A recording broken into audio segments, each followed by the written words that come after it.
侯爷，大夫人难产3日，终于生了。侯爷，不好了，七殿子重病昏迷，快不行了。侯爷，大夫人生的这个孩子不祥啊。就这样，奶婆子抱着我坐上了回安怀老家的马车。生母乔淑琴因难产亏了身子，又因为九死一生得来的女儿被抱回老家，相当于弃养，气得一口气没上来，就撒手人寰。后来，妾室夏南烟上位，成为了安远侯府第2位正室夫人。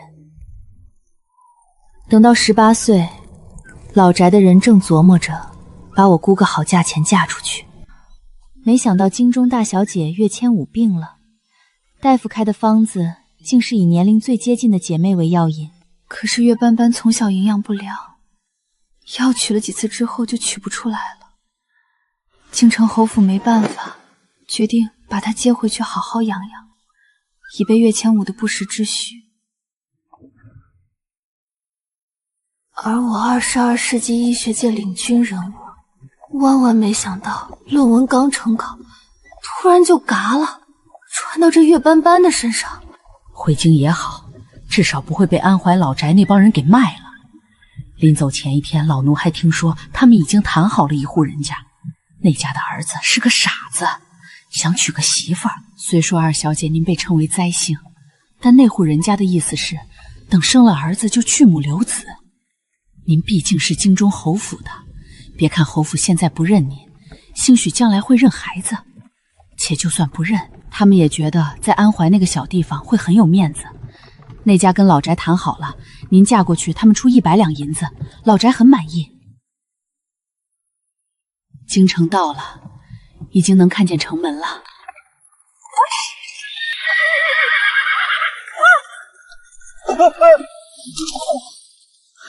几个意思啊？碰瓷儿啊？七殿下，你没事吧？快上车，宣太医到离王府。这灾星可真是逮住七殿下一个人祸害啊！16年了，还不肯放过七殿下吗？七殿下也太惨了。斑斑，16年了，你终于回来了。斑斑出力愈发的水灵了，比千武还好看。回来就好，回来了就好。你回来了，你姐姐的病就有得治了。是啊，是啊，斑斑，你可一定要好好吃东西，只有你吃得好了，才能多多产血。要是没有你姐姐的这场病，你也没有机会回到京城。你要懂得感恩。汪汪的，想多了。快，现在就去吧，别耽误时辰。能为大姐姐放血，我是十分乐意的。可是我一路路奔波，风沙大，吃了不少土，现在的血也是不好的。不如我先歇一天，把血养好了再给大姐姐用。你们放心，我一定做一个合格的血牛，一定把大姐姐治好。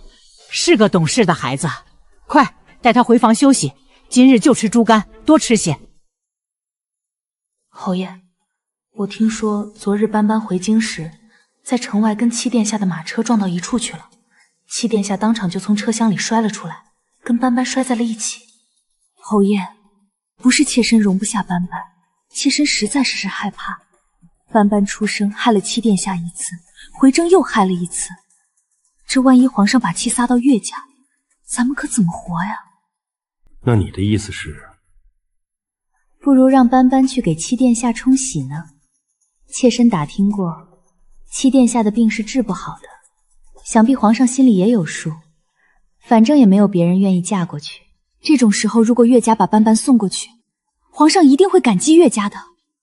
妾身都是为了岳家着想，都是为了侯爷好。你最是善解人意，当年要不是你及时提醒，怕是皇上早就记恨上安远侯府，咱们也没有如今这般日子。只是送斑斑去冲喜事小，千武治病事大呀。斑斑要是进了离王府，那可就真的取不出血来了。千武的病固然重要，但是对于妾身来说，侯爷更重要一些。千武的病咱们可以再想办法，妾身却绝对不能冒一点让侯爷出事的风险。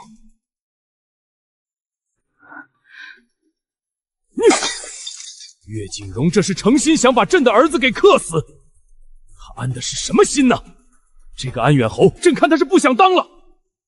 其实让岳家的孩子嫁过去也好，京中传了这么多年，说那个孩子克重华，这次偏巧两人一起回京，还撞到一起了，想必也是有缘。且就当个奴婢送到离王府去服侍着，反正重华这个病太医院也没法子了，就让他们两个有始有终，也算料了这一世孽缘，这样下一世就不会再继续纠缠。皇上觉得臣妾说的对吗？臣妾也是心疼重华这孩子，从小病到大，好歹最后的时候身边有个伴儿吧。罢了，今生是今生了，那就让岳家那个孩子嫁过去吧。奉天承运，皇帝诏曰，让岳家二小姐入宫为妻王妃。许是因为二小姐要出嫁了，嫁出去就不算是岳家的人，所以就克不着大小姐了吧？你的意思是，千武的病也是让斑斑给克的？只是猜测，猜测。岳斑斑，过来试喜服。好的。岳斑斑，过来沐浴，你身上都臭了。岳斑斑，你到底适不适合嫁到离王府去？可不要给家里人惹麻烦。放心，我不会的，我是爹爹的乖女儿，我一定听话。我就是舍不得家里人，想在家里多住些日子，跟家里人多亲近亲近。不用了，离我们远点好了。好嘞，顺利出嫁。这岳家的二小姐果然如传说中一般，专克离王府啊！你自己鞠几个躬，意思意思就得了。这成亲是真成亲，但是圆床可圆不得。七殿下经不起折腾，懂吗？我们殿下长得好看是不假，但他说到底还是个病人，你得懂事儿。放心放心，我一定懂事。得趁着殿下还有一口气在，赶紧留下个一儿半女，这样也算后继有人了。宫里的瑾妃娘娘后半生也好有个寄托，要不然这人日渐憔悴，连皇后娘娘都看不下去。那也不能为了留孩子不顾七殿下的死活啊！太医院说七殿下没救了，咱们考虑下一代吧。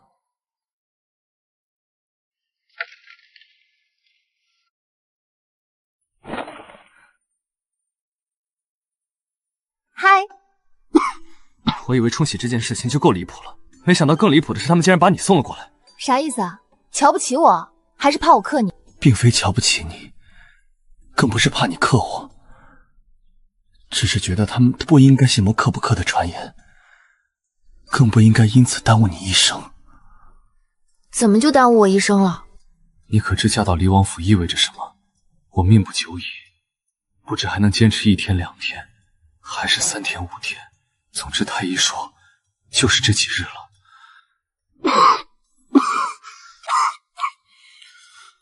挺住，继续说。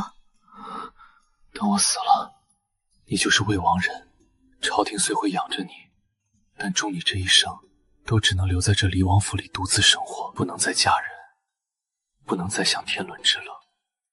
伴随你的只有寂寂，以及皇家的冷漠无情。你确定要过这样的生活吗？你说的都是真的吗？我将会一个人生活在这座府里，除了下人，再没有人跟我说话。皇家冷漠无情，不会理我这个冲喜来的儿媳。我也不能再回到娘家去生活，不能轻易见我的家人，我也不能改嫁，不能跟别的男人成亲生子。这些都是真的吗？是真的吗？怕了吧？也罢，虽说京中盛传是你克我，但我不信那些。总归咱们还是有缘，我也不能害了你。你若是后悔了，我这就叫人去跟父皇母后说清楚，咱们这桩婚就算解除。你把嘴给我闭上！不要成为我奔赴美好生活路上的绊脚石。好不容易遇上这档好事，我还没等享受呢，你就要退婚，美的你！你说这是好事？废话，不是好事难道是坏事？不用嫁人，不用生孩子，没有人在我身边磨磨唧唧招人烦，我也不用整天面对公婆立规矩，到时候整个离王府都是我的，我想躺着就躺着，想坐着就坐着，想吃什么吃什么，想干什么干什么。对了，朝廷会按月给我拨银子吧？一定会的。怎么说我也是离王妃，我要是过得太寒酸，皇家脸上也没有光。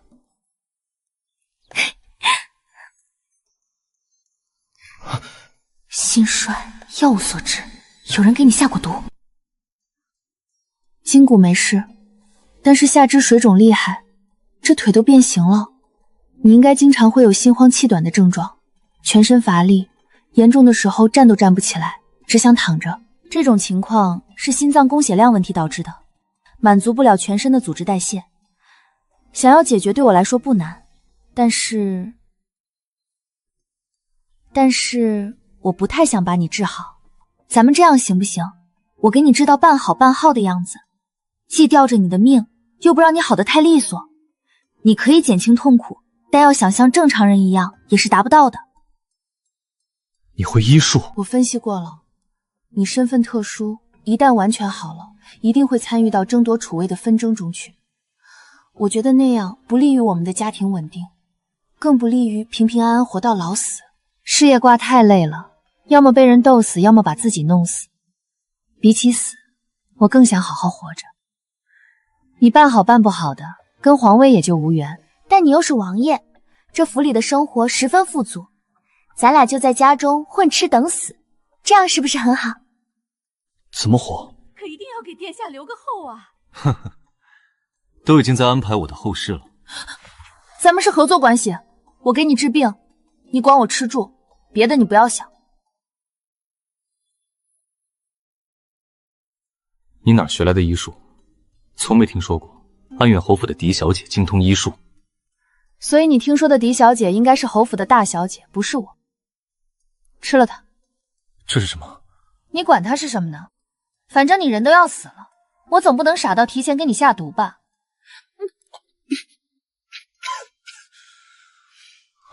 我渴了。这生心丹你吃了之后，过1个时辰就会有感觉。之前的心慌乏力症状会有明显的好转，包括身上的水肿也会见效。但它不是吃1颗就能好的神药，想要把你这病症完全治好，需要连续服用10日。只需10日？病了快20年，10日就能好？开什么玩笑！我就是有这个本事能把你给治好。不过我先前也说了，你这病症是药物所致，有人给你下毒。虽然那毒是很多年以前下的了，毒素已经极不明显，但体内毒素依然还有残留，一点点的把你的身体给拖垮了。10日复生心脏，再10日根除毒素，我真的能做到，你要相信我。从来没兴起过的活下去的希望，在这一刻突然抑制不住的往外翻腾。你说的都是真的吗？真的。那你愿意帮我治病吗？那你听我的话吗？听话，咱不治。我都是为你好，以后你就懂了。你先歇着，我到府里转转。我是乡下回来的，好不容易进了离王府，想开开眼。虽然不让往殿下身上扑，但你好歹在里头照顾着，这怎么才入洞房就往外跑呢？殿下的颜值不足以吸引你吗？赶紧给我回去！二位先别吵，殿下身子不好，这会儿睡下了。我就是怕打扰殿下休息才出来的。另外，我也想在这府里转转。这么大的王府啊，我还是头一次见。我瞧着，怕不是比我们安远侯府还要大吧？这话说的，安远侯府能跟王府比吗？那侯爵能跟王爷比吗？哼，真是乡下来的土包子，没见过世面。确实，您说的对，我就是没见过世面。我才出生就被送到乡下去了，就是安远侯府也只是回京之后住过3日，第4日就被送到这里来了。所以您带我转转吧，带我见见世面。行吧，跟咱家来。哇，府里居然有湖！哇，府里居然有山！府里这么多下人！哇，府里好大好多院子。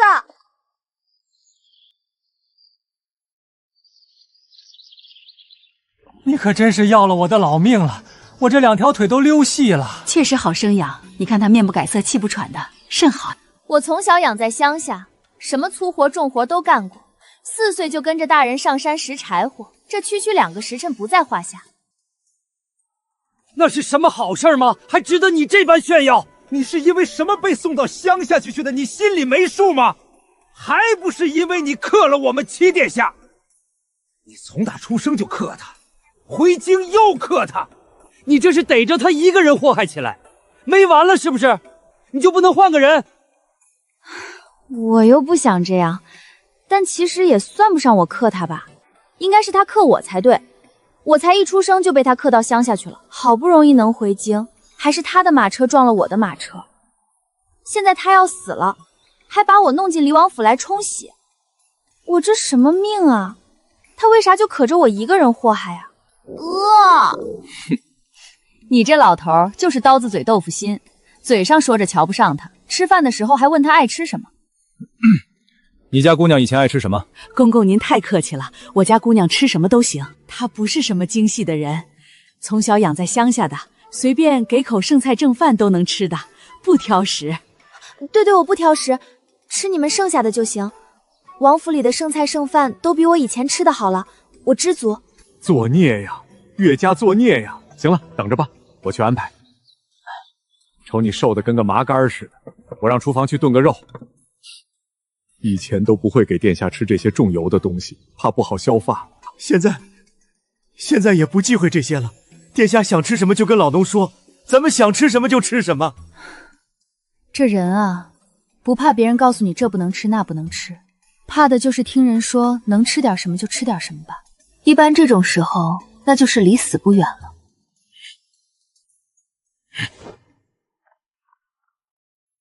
你能不能过来扶扶我？你今日初来乍到，我陪你吃个饭也是应该的。且也不知怎的，我这会儿精气神确实好了一些，也不再觉得过于乏力。与你说了这些话，也不大喘了。我想是你那个药，可能是回光返照吧。说的太毒的慌了。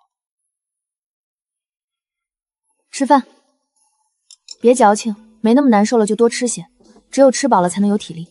多吃些，病会好得更快。我的意思是，趁着还能吃，就赶紧多吃点，吃一顿少一顿。刚才我把整个黎王府都转了一遍。我从小在乡下长大，没见过这么好的宅子，这把真是开了眼。这哪里是宅子，简直就是园子。生活在这里，一辈子不出府门我都乐意。不过，你府里有些人不对劲，看我的时候表面上是好奇心王妃，但实际上却带着监视和审视的意味。但也不是所有人都这样，应该是分成了2派。如何看出来的？观察，那些人看人的眼神不对劲，手里在做着的事也不对劲。明明是拿着扫把扫地，可是划拉了半天地上的落叶，也没聚到一堆儿。我在乡下干了10几年扫地的活，太知道扫成这样意味着什么了。意味着什么？心不在焉，他们根本不是在扫地，就是做个样子，实际上心里想别的呢。所以你逛府是借口，真正的目的是打探一下府里情况。可你不是说要混吃等死吗？怎的还去观察这些事？我是混吃等死，但不是想被人害死。混吃等死得有个前提条件，就是这个地方他得真能让我平平安安一事无成的苟着，但凡有一点危机存在，他都是不合格的。我要是猜的没错，那些应该是你的对家派来的吧？至于对家是谁，无外乎就是你的那些兄弟。谁让你家真有皇位继承呢？行了，快吃吧，吃完了我给你做一次针灸治疗，解决一下你下肢水肿的问题。但还是那句话，咱们不能好得太快，也不能全好。好得太快惹人怀疑，全好我就不能混吃等死了。天都要黑了，你该回宫了。今晚我就住这儿，皇后娘娘有命，一定要我亲眼看到，不是一定要我亲耳听到新王妃跟七殿下圆房。皇后娘娘还有这嗜好呢？你要听房啊？皇后娘娘到底想你活还是想你死？我不是背后说皇后小船啊，我就是想把几位重要人物的立场先整明白，知己知彼嘛。我自幼身子虚弱，母妃着急上火，身子就也一直不大好，所以打从记事起，多数时候都是皇后娘娘在带我，不是生母，更胜生母。那就是好的，那可能真的是想留个一儿半女，有个心理寄托。可惜啊，不关门是想把殿下给冻死吗？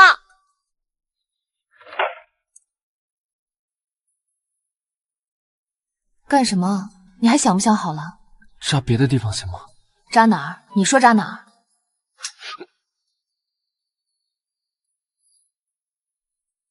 你腿部浮肿严重，不消肿的话，就算病治好了，这双腿也要废了。你放心，干我们这一行的什么没见过，能够做到目不斜视的。那你倒是看着针啊！你看我干什么？哦，对，看针。好，我看针。你先擦擦口水。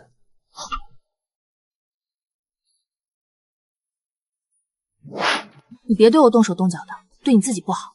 你应该对你自己的颜值有一个正确的认知。我都这样了，还能有什么认知？我有认知了，你冷静一下。一炷香时间过了，我再替你拔针。今日你吃过生心丹，心口的针可以不扎，但明日就要扎了，不然你又会觉得没力气。生心丹我倒是还有，就是不想给你吃了。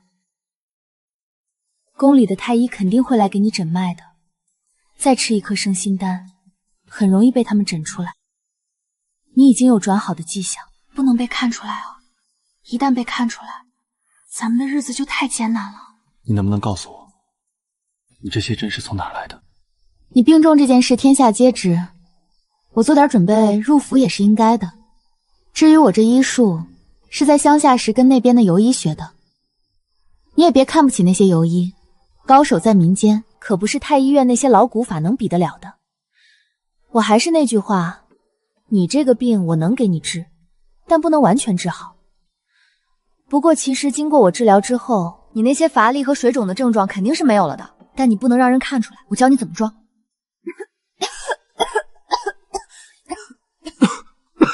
对，就是这么个咳法，每天都要咳，多咳几回，这就是信号，你得给别人发出这种你病没好的信号。可以，那其他的呢？其他的？没有其他的了，其他的所有事儿都不符合我只想躺平的人设。你只要病着，咱们就高枕无忧，我也不会给你找麻烦，我天天就在府里躺着，到饭点就吃饭，天黑了就睡觉。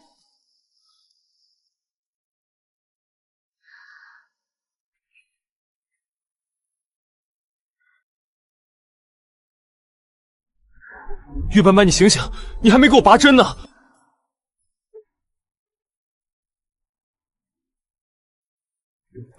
岳斑斑，我跟你说了那么多，合着你是一句也没听进去啊？可怜我们七殿下还病着，你这也太没人性了。殿下，王妃，百年好合，早生贵子。奴才把王妃挪到外间去吧。不爱，就让她睡在这儿吧，也是个可怜的孩子。殿下今日精神不错。哦，王妃说是回光返照。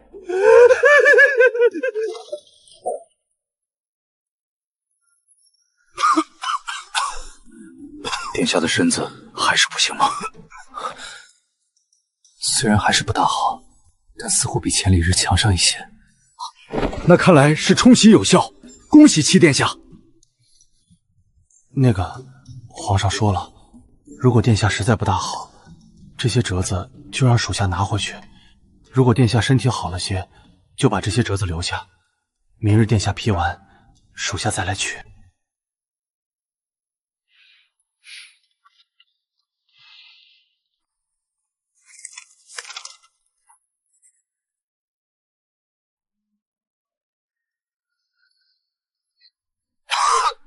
七殿下依然不大好，但好在也没有往坏里发展。要是能一直这样，也算是维持住了。就是想要再好一些，还是得出京去泡泡汤泉。畅春园的汤泉对这个病症有很好的龙救效。等本王好上一些的，再做打算。他们回去之后是跟谁交差？鬼知道，反正不能是跟皇上和皇后交差。你是不是有病？哪有人大婚第2天还穿喜服的？那我穿什么？你从家里出来没带衣裳吗？你那个奶娘呢？她奶娘，她的嫁妆箱子里没有衣裳吗？你还愣着干什么？赶紧给她换上啊！全公公不是不给王妃换，实在是岳父真没给她带衣裳，倒是有从乡下穿回来的那一身，可是那都破了，实在穿不得了。岳家连衣裳都没给她带，那岳景仁脑子是不是进水了？她可是王妃，王妃！你还知道是王妃呢？既是本王的王妃，那为何府里没有给她准备衣裳？裁缝已经到府上了，就在外头候着呢。因为婚事办得急，咱们也是昨儿才见着王妃一面，没来得及准备。你跟她去量衣裳吧，回头先买几件成衣穿着。你这回真该回宫了。不急，已经让下人去准备成衣了。等王妃量完体，换好衣裳，我带着王妃一起进宫，去给皇上和皇后娘娘磕头敬茶。干什么去？去给皇上和皇后娘娘敬茶？这点规矩不懂吗？那新媳妇进门，第2天不都得去见公婆吗？我们姑娘出生就被送走了，老宅那边没有人教她这个。不是有没有人教的事儿，主要是我一个冲喜的王妃，还用走这种流程吗？你还想不想好了？你怎么这么不上进呢？别的王妃一成亲，那是巴不得赶紧进宫去认公婆，那可是皇上和皇后啊！你可倒好，居然不想去。想当年大殿下成亲的时候，王妃还没等进门呢，就在晋王府门口冲着皇宫的方向跪了下来，给皇上和皇后娘娘磕了3个头，叫了声父皇母后。二殿下成亲之后，王妃次日天还没亮就到宫门口等着，一路3拜9叩进了宫，不但给皇上和皇后娘娘奉了茶，连当日的午膳都是王妃亲自准备的。3殿下的王妃最是擅长女星，这些年没少给宫里的主子们送亲手缝制的衣裳，那上头的绣花都是双面绣，据说是打小练就的绝技。要说努力，还得是户部尚书家的狄小姐。为了将来能嫁给4殿下，那是隔3差5就往宫里跑，见着宜妃娘娘直接就叫母妃，还给宜妃娘娘跳舞，把宜妃娘娘哄的都快拿她当亲生女儿了。这么卷的吗？唉，你现在不是岳家的弃女了，你是正儿八经的黎王妃。虽然你昨天晚上昨夜冲喜之事，但是太医说殿下的病没有加重，还说算是维持住了，那你就是有功的。嫁到了黎王府，咱们就是一家人，做奴才的就得为主子打算。说说吧，你有什么才艺？我会割猪草。他确实会割猪草，而且还割得很好。你把嘴给我闭上！你俩成心要气死我是不是？割猪草算个什么才艺？整个京城哪有一根猪草能让他割？他割了猪草为谁？京城里哪有猪啊？全公公别再骂了，新王妃从小就被送到乡下去，想来也是没见过京城的世面，她害怕紧张也是正常的。要不就请春花姑姑回宫去跟皇后娘娘说一声，请娘娘看在黎王府情况特殊的份上，把这个流程给免了吧。对，免了吧，免了吧。我现在还迷糊呢，我娘家人放我血放了半年。哎呀，不行了，我迷糊。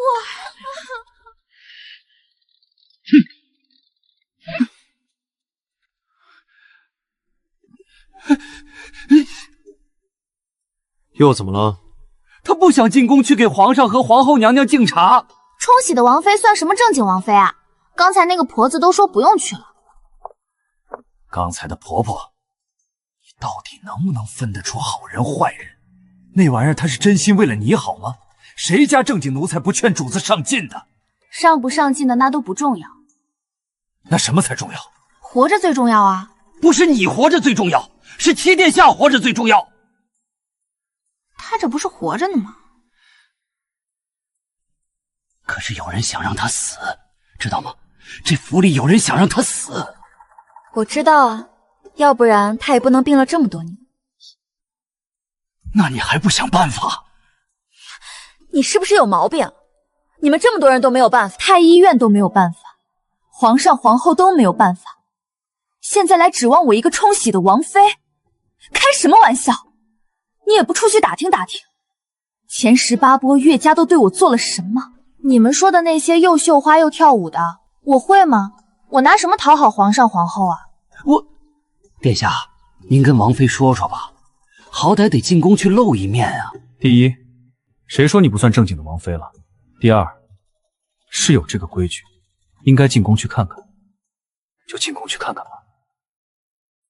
去吧，我母妃在惦记我们，你替我去看看她，好不好？空手去啊？就带上你最真诚的祝愿。那行吧。长得是挺好，就是人傻了点儿，怕不是个美丽的小废物吧？钱公公慧眼如炬，说的全对。你说这是不是就叫物极必反？人人都说岳家那个孩子克华儿，可没想到嫁过去之后，华儿的病竟然稳定住了。这喜还真让他给冲着了，就冲着这一点，朕得记他一功。记谁一功？记岳家那孩子，还是记你亲爱的叶贵妃？秋雨，你说什么呢？咱们现在说的就是岳家那孩子，关贵妃什么事？哼！别以为本宫不知道，让岳家孩子嫁到离王府这件事，原本你是不同意的，后来是叶梦舒说了几句，你才点了头。所以这事儿，你到底是为华儿着想，还是单纯的为了听叶梦舒的话？我听他什么话呀？朕做事一向对事不对人，这事儿跟贵妃无关。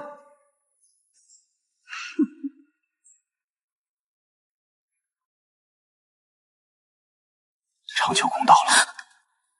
到了，到哪儿了？皇上和皇后娘娘都在吧？瑾妃娘娘到了吗？皇上是来了，但瑾妃娘娘没来，听说又病了。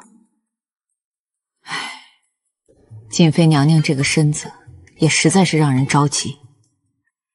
打起精神，跟我进去吧。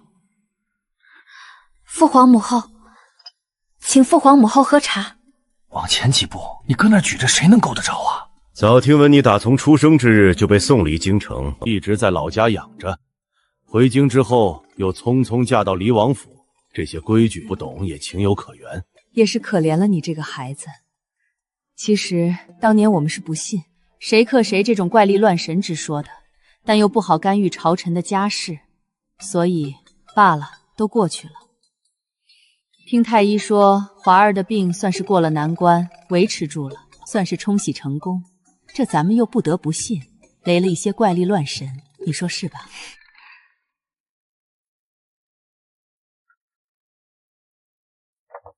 孩子，你可一定要好好照顾华儿，他是朕最宝贝的儿子，咱们要共同努力让他活下来。你嫁过去，朕不图别的，就图他身边能有个伴儿，能陪他说说话。华儿虽不是本宫生的，但也是从小就在本宫身边养到大的。本宫没能把她的身子养好，这都成了本宫的心病。后来华儿封王立府，本宫也是天天惦记。现在好了，华儿有你照顾了，本宫也能安心一些。但是斑斑啊，你得上进啊！虽然老七病着，但你是健康的，所以外头的事儿他不行，你就得出面，还得那样这样。父皇，我要是这样那样，再那样这样，可就不能好好的照顾七殿下了，也不能在他身边给他作伴了。他可能从早到晚都看不见我。父皇，是这样那样重要，还是七殿下重要？这事儿听本宫的，你求他没用。做王妃就要有王妃的样子，你听本宫细说。怎么了？怎么了？散朝了吗？哎，秋雨，你这个脾气得改，动不动就拍桌子可不好。王妃，您怎么能打哈欠呢？你怎么能跟皇上一起打哈欠呢？还不快点跟娘娘请罪！我错了，我错了，我下回再也不敢了。母后，您就饶了我吧。父皇，我不是诚心要跟你一起打哈欠的，就是赶上了。其实你说的对，好好照顾华儿才最重要。朕的华儿必须好好活着。本宫知道他得好好活着，他是本宫带大的，本宫能害他吗？那你为什么给斑斑这孩子安排那么多事儿啊？华儿有个伴儿多好。伴儿？俩人在府里过家家吗？皇家能过家家吗？离王府能一直关着门不见客吗？你以为人人都跟你一样不思进取、投机取巧，一天到晚的就想着偷懒耍滑？人家斑斑是个上进的孩子。没吓着你吧？别害怕，常有的事儿。别看皇上这会儿作的一手好死，晚上还得乖乖过来哄。多少年了，跟娘娘吵架他就没赢过。不过王妃啊，这事儿说到底还是您的错。您说您作为一个新媳妇儿，第一天到婆婆跟前来听训，怎么还听困了呢？你那阿倩一打，搁谁能不生气呀？我说我不来，你非让我来。行了，不怪你。不过这长秋宫是没法待了，这一架指不定打到什么时候呢。奴婢陪王妃到锦绣宫吧，去看看锦妃娘娘，那边没有这么闹的。离王妃，贵妃娘娘有请。到本宫这里来，不用这样客气。本宫今日能见着仲华的媳妇，心里很高兴。本宫一见到你就觉得亲热，这就是缘分吧。可惜了，早知道你这么好，本宫应该去求皇上，让你嫁给八县下的。不过你嫁给重华也好，重华是这些皇子里面样貌最好的一个。你同这样的人生活在一起，至少是赏心悦目的。你怎么这么瘦呢？这手上都是口子，还有冻疮。本宫听说你刚出生就被送到乡下去养着了，真是可怜。回头有机会见到安远侯，本宫一定替你讨个公道。这么乖巧的孩子，怎么命这么苦呢？贵妃娘娘真是太客气了，第一次见面就送我这么贵重的东西，我都有点不好意思。这是你应得的。那还有没有别的赠品？全姑姑，你扯我干什么？我这也是跟贵妃娘娘投缘。刚刚皇后娘娘送了好多贵重的东西，我琢磨着，我要是空手从兰台宫出去，万一让人瞧见了，是不是不太好？我倒没什么，就怕有人说贵妃娘娘小气。那要不这样吧，我把这袖子撸起来，把手穿在外头露着，这样大家就都能看到。贵妃娘娘是给了我赏的，对，就这么办。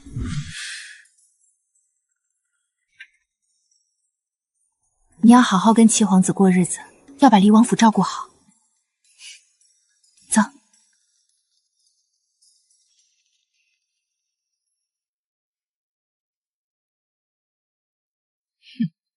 你要懂得感恩，贵妃娘娘对你这么好，你可别当那种良心喂了狗的白眼狼。咦，怎么会这样？别回头，嬷嬷，您继续往前走，我再看看。有毛病！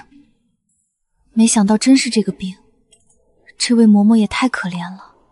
离王妃，你到底在说什么？哎呀，没错了，一样一样的。什么一样？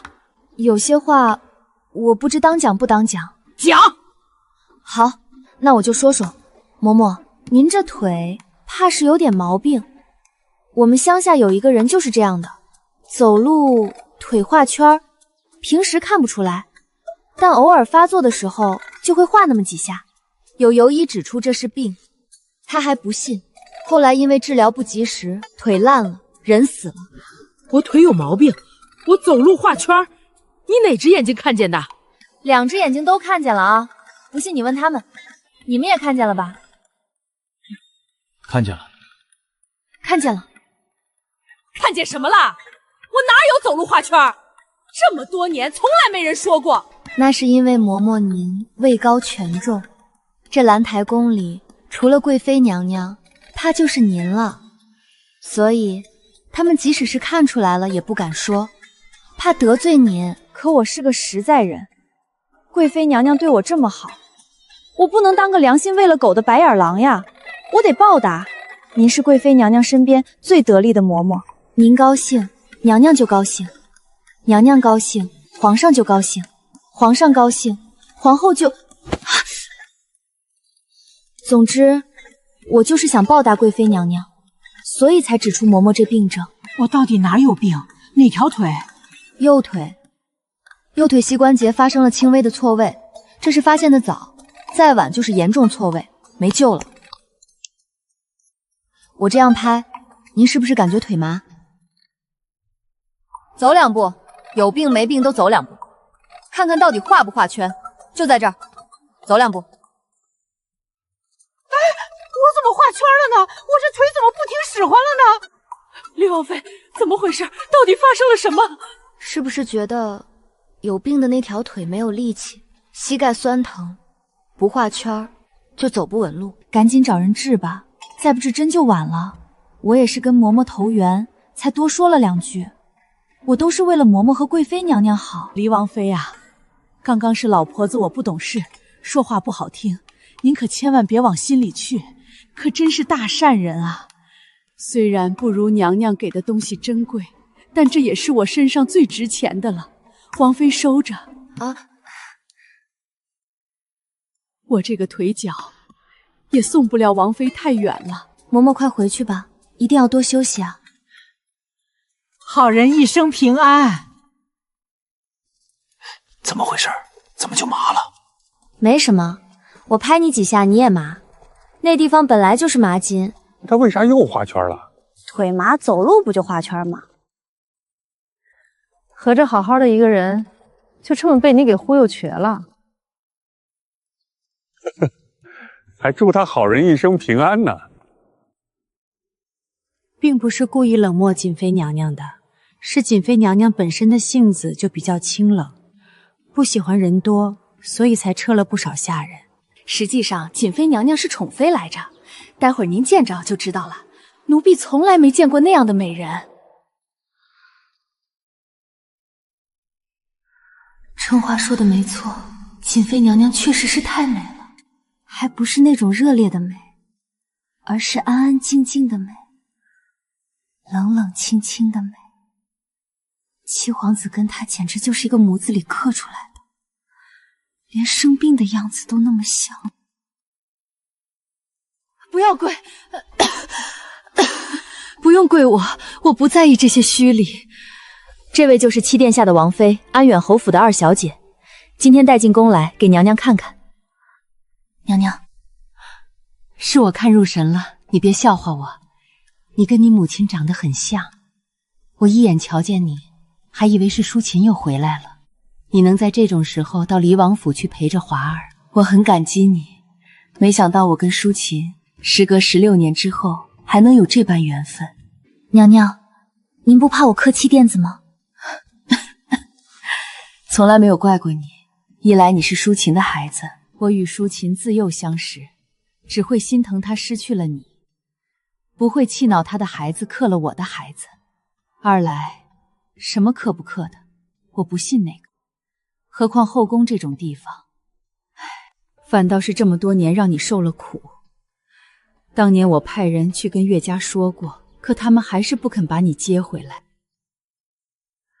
我给你备了见面礼，这上面的盒子里装的是我入宫前从娘家带来的，是我娘给的，说以后我要是生了儿子，就把这些东西送给儿媳妇；要是生了女儿，就把这些东西当嫁妆给女儿带出宫去。下面的盒子里装的是银票，我没有多少现银。银票你拿出去之后，一小部分换成现银，留着随时花用，剩下的就收好，以备不时之需。华儿病了许多年，离王府没有额外的营烧，只靠朝廷那些俸禄，日子多少也是拮据的。何况华儿常年吃药，我晓得岳家不可能给你带多少像样的嫁妆，但是没关系，淑琴的孩子就是我的孩子，我待你跟待华儿都是一样的。娘娘放心，今早太医来看过齐殿下，说他的病可以维持。叫母妃。哦，母妃放心吧，我一定能把齐殿下照顾好的。淑琴都没听到你叫她一声娘，我现在却能听见你叫我母妃了，我心中实在欢喜。甚少有人跟我提起我娘亲，谢谢母妃让我知道我同她生得很像。但是母妃，您不要总是因为七殿下的身体发愁了。乡下人说，儿孙自有儿孙福，孩子长大了就有自己的造化，您把身体养好，也能替他解心宽。母妃能明白我的意思吗？明白。以前皇上和皇后娘娘也总这么说，但是我都没听。不过今日你说的，我会听，因为别人说上天也是华儿一个人在离王府生活，但是你说不一样，你是真的能在离王府陪着他，所以我愿意听。算你有良心，知道好好的跟瑾妃娘娘说话。瑾妃娘娘实在是太可怜了，以后你要常进宫，多陪她说说话。那是另外的价钱。今儿你也没少赚。见面礼我应得的，不过今日这一趟也不算愉快。银子是得了，还见了3位娘娘，却没有一个人留我吃个饭，我都快饿死了。这皇宫也太大了，我得走了2万多步吧。为什么娘娘们都住得那么远？皇上来来回回的不累吗？也不是所有娘娘都住得远，主要是这几位。瑾妃娘娘喜静，主动要求住远处。皇后娘娘跟叶贵妃一向不怎么和睦，皇上怕俩人打起来，所以干脆让他们住得远些。王妃先是去了长秋宫，惹得皇上跟皇后娘娘干了一架，后来在逃命去锦绣宫的路上，被叶贵妃的人给截了胡。去了兰台宫后，不但诓了叶贵妃一堆东西，还把叶贵妃的陪嫁嬷嬷给忽悠瘸了。但好在王妃还有一丝人性生存，在锦绣宫的表现还是可圈可点的。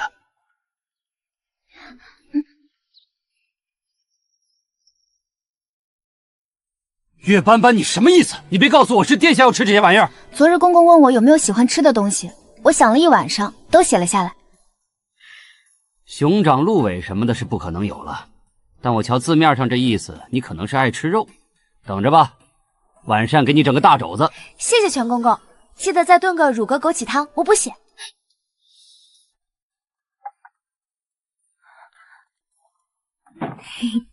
脱裤子。下次你能不能直接说扎针？脱裤子，扎针。行吧，谁让我摊上了？大男人脸红个什么劲儿？我都不脸红，你脸红。但凡你在这种时候少拿那种流氓看民妇的眼神看着我，我都不会脸红至此。你就是小气。今日我去见瑾妃娘娘时，也是这么愁她的，人家都没说什么，大大方方的给我愁。你倒好，多瞅你几眼就不乐意。不是不乐意，就是现在这个场面略显尴尬。我怎么不尴尬呢？正因为你不尴尬，尴尬的就是我。见着母江了。你跟瑾妃娘娘长得可真像。她说我跟我母亲长得也像，还说他们认识很久，是很好的朋友。我第一次听人说起我母亲，心里也是高兴的。要叫母妃。母妃，你放心，母妃的病没有大碍。我今天握到他的脉了，他也答应我会好好养身体，不再总因为你的事忧心。你也一样，保持好心境，病自然就散得快。好。来。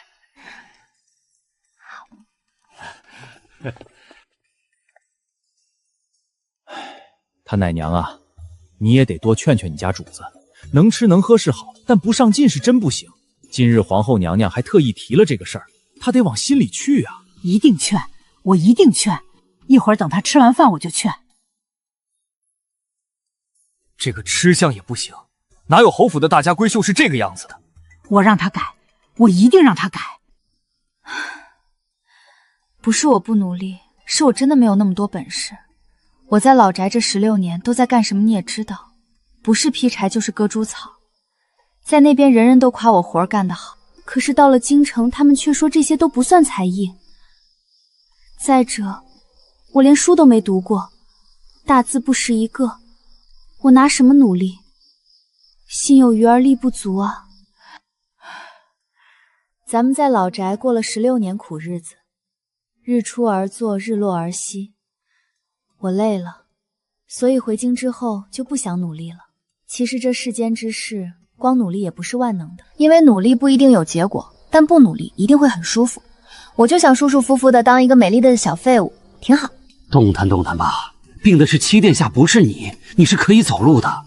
你这个做下人的怎么一点眼力劲儿都没有呢？七殿下他是病人，他那个病累心还没力气起不来。你说我总在他面前走来走去的，合适吗？他看着不闹心吗？这就好比跟瞎子说天有多蓝，地有多宽，跟聋人说这首曲子有多么美妙，不信你听听。跟走不了路的人眼前显摆自己长了腿，那不是专往人肺管子里戳吗？你怎么这样呢？离王府闭门谢客这么多年了，你得努力把咱们这府门再打开。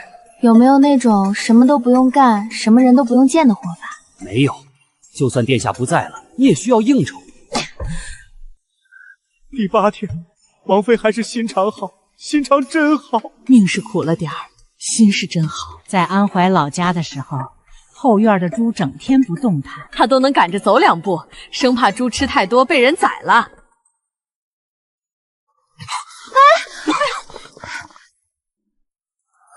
用不用请太医来看看？那要不要吃点什么？多喝热水吧。我长得还像吧？挺像的，我差点以为是真的。不用怀疑自己，你的医术确实高明。我现在基本已经不咳了，就是走久了还有些乏，但也没有大碍。水肿全消了，今日起不用再针灸了。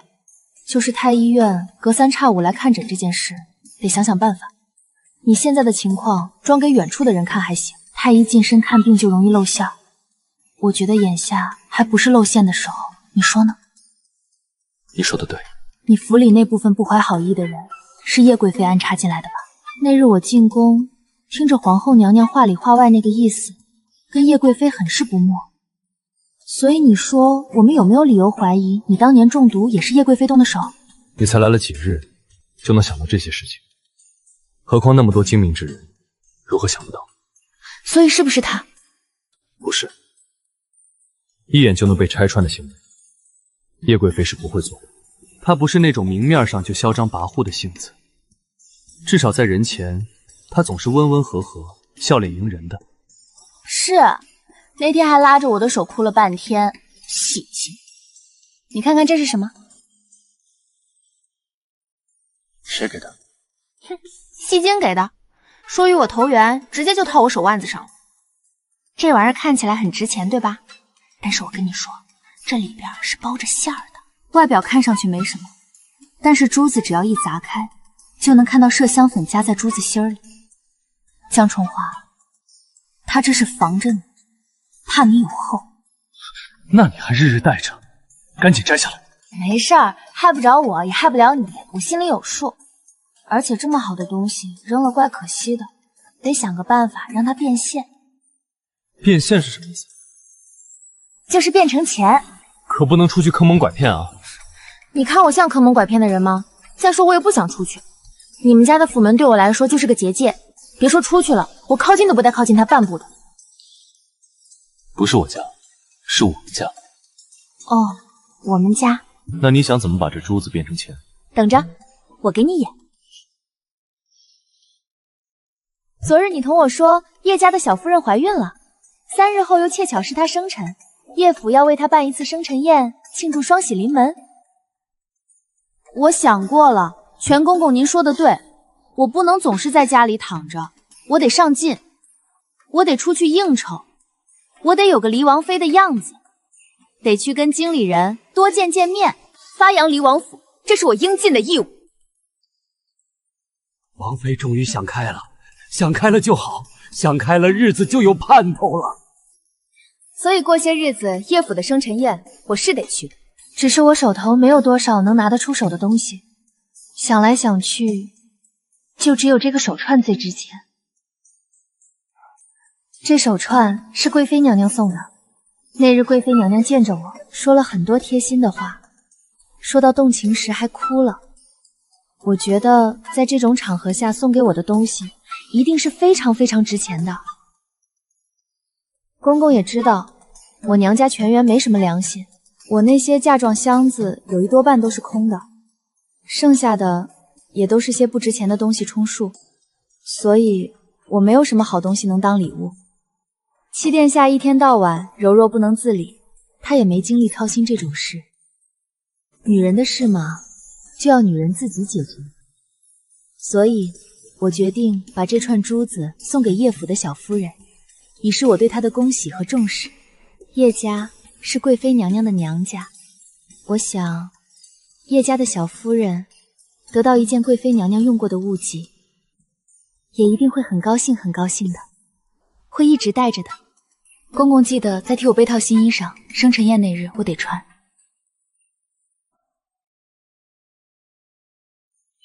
等着瞧吧，在叶府寿宴之前，叶贵妃肯定会派人来把这珠子要回去，但她又是一个要面子的人，不能直接拿走，总得再给点什么。叶家人知道你这么厉害吗？我厉害吗？不，我不想厉害，我只想躺着。今天我还没躺着呢。3日后，你真的要去叶府吗？要不怎么办呢？自作孽不可活啊！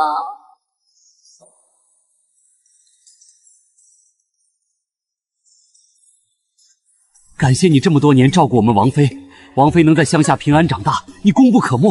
今后黎王府一定对你好，你是有功之人啊！怎么个意思？你这是什么动静啊？叶斑斑，你该不是怀孕了吧？殿下呀，你可受苦了呀！生这么重的病，岳家这孩子他没人性啊！岳斑斑，不是，我没怀孕，我就是对书过敏。赶紧把书给我拿走，别让我看见。你说什么？你对书过敏？你怎么不对饭过敏呢？你的奶娘说你在乡下16年，没读过1天书，大字不识一个。可你现在是黎王妃，堂堂皇子正妃，不识字像话吗？不学习像话吗？不学习你怎么进步？大字不识一个，你好意思吗？全公公，劝人学习天打雷劈呀！他不想学就不学嘛，也不是所有王妃都得是一个模样。殿下，您不能这么护着他，会害了他。那你将书放下，回头本王亲自教他。我读给你听，好不好？读什么呀？我又不是真的不识字，我就是单纯的不想看而已。咱们现在这样不是挺好的吗？看这些书干什么？再说，你瞅瞅他拿过来的这些书，哪本是有利于我进步的？那天在宫里被你忽悠瘸的那位嬷嬷亲自来了，腿脚还挺利索。上次离王妃进宫，我家宽街贵妃娘娘一激动送错了东西，这几日忽然想起来，赶紧差老奴过来更换一下。王妃，您看那串手珠能不能还给老奴？为表补偿，这些都是给王妃的。那日贵妃娘娘见王妃穿的是买现成的成衣，料子一般，心里就一直惦记。没想到这东西与我的缘分还不到10日。唉，向来情深，奈何缘浅啊。东西换回来了，今日正事也就算完了。李王妃，接下来老奴要与你算一桩私事。区区小事，嬷嬷不用放在心上。再说，上次你已经给过我一只金镯子了，我不能再要嬷嬷的东西了。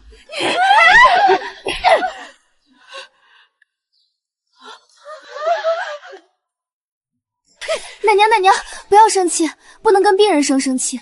嬷嬷生了很重的病，她也是个可怜人。她什么病？你看她精精神神的，能有什么病？对，我精精神神的有什么病？我给你走几圈，哎，你看看，不麻了，也不划圈了。岳斑斑，你别想再给我下套，别想再蒙我了，我不可能再上你的当了。可是嬷嬷的腰怎么不直了呢？怕不是腿上的病症转移到腰上了吧？我腰怎么就不直了？全公公，你看，是弯了，不仔细瞅瞅不出来，但仔细一瞅，弯的。嬷嬷您别动啊，我给您指一下位置，您感受一下这个地方是不是疼？就这里，嬷嬷试着左右晃动一下，看看这里是不是酸疼的。你再用手摸摸，对，就这里，你摸，是不是鼓起来一个包？怎么回事？是不是你给我按出来的？我按嬷嬷的时候，嬷嬷感觉到疼了吗？你看，你都没有感觉到疼，说明我是轻轻那么一摸，那怎么可能摸出包来？那我这是什么病？就是像我说的那样，腿上的病症转移到腰上了。上次我跟你说腿的时候，你还是没有足够的重视。这病发展的快，这才几天啊，就转移了。我请太医了啊！太医要是有用的话，七殿下的病早就好了。那怎么办啊？王妃，你快说，我该怎么办啊？我不想死啊！嬷嬷不信我还冤枉我，我就不能再多说了，说多了招人烦。嬷嬷刚刚是想要回这只镯子吧？我不要，你带着，一定好好带着。我这还有一只，给你，都给你。感谢老姐一巴掌打醒了我，要不然我还不自知呢，耽误了自己，也冤枉了王妃。王妃说的对，太医要是可靠的话，七殿下的病早就好了。亏我还那么信任他们，他们真是太让人失望了。要是早治好就好了，这病症在腿上，总比在腰上好治得多。王妃，救救老奴啊！我是不是要死了？我还能再抢救一下吧？哎呀，不行了，站不住了，我这腰怎么说废就碎了呢？快来人，抬担架，快抬担架！你当是在宫里呢，要什么有什么。这里是黎王府，黎王府没有担架。那怎么办？咱们力气小，也扶不住嬷嬷啊。王妃，实在不行，给老奴拆张床板子吧。嬷嬷也知道我跟七殿下是新婚，府上床榻什么的都是新的。我给银子，王妃说多少我就给多少。这怎么好意思？快去挑一张最结实的床板子拆下来，要抬嬷嬷的，可千万别整薄了，薄了容易把嬷嬷给摔着。厚的可贵呀，怎么也得几10两。100两。行，100两就100两。哎，嬷嬷别着急，回去跟太医好好说，实在不行给点好处，他们会给嬷嬷仔细看的。王妃真是大善人，老奴谢谢王妃。快回去吧，看病要紧。好人一生平安。就这么忽悠，不怕叶贵妃收拾你啊？怕，所以我不出府啊。你不出去，人家也会派人来的，到时候咱们也拦不住啊。那就不让他来啊！只要七殿下还在那儿躺着，我一个混吃等死的王妃，就算忽悠贪了他身边的嬷嬷，也不足以让他动手吧？你还知道你是混吃等死啊？不过你这番分析倒也是对的。我懒是懒了点儿，但不傻。他们急三火四换走的那串珠子，到底是个什么？麝香珠啊！他们不想让七殿下有孩子。什么？不想让七殿下有孩子？你胡说什么？七殿下怎么可能有孩子呢？他拿什么有孩子？那孩子我自己做窝孵出来啊！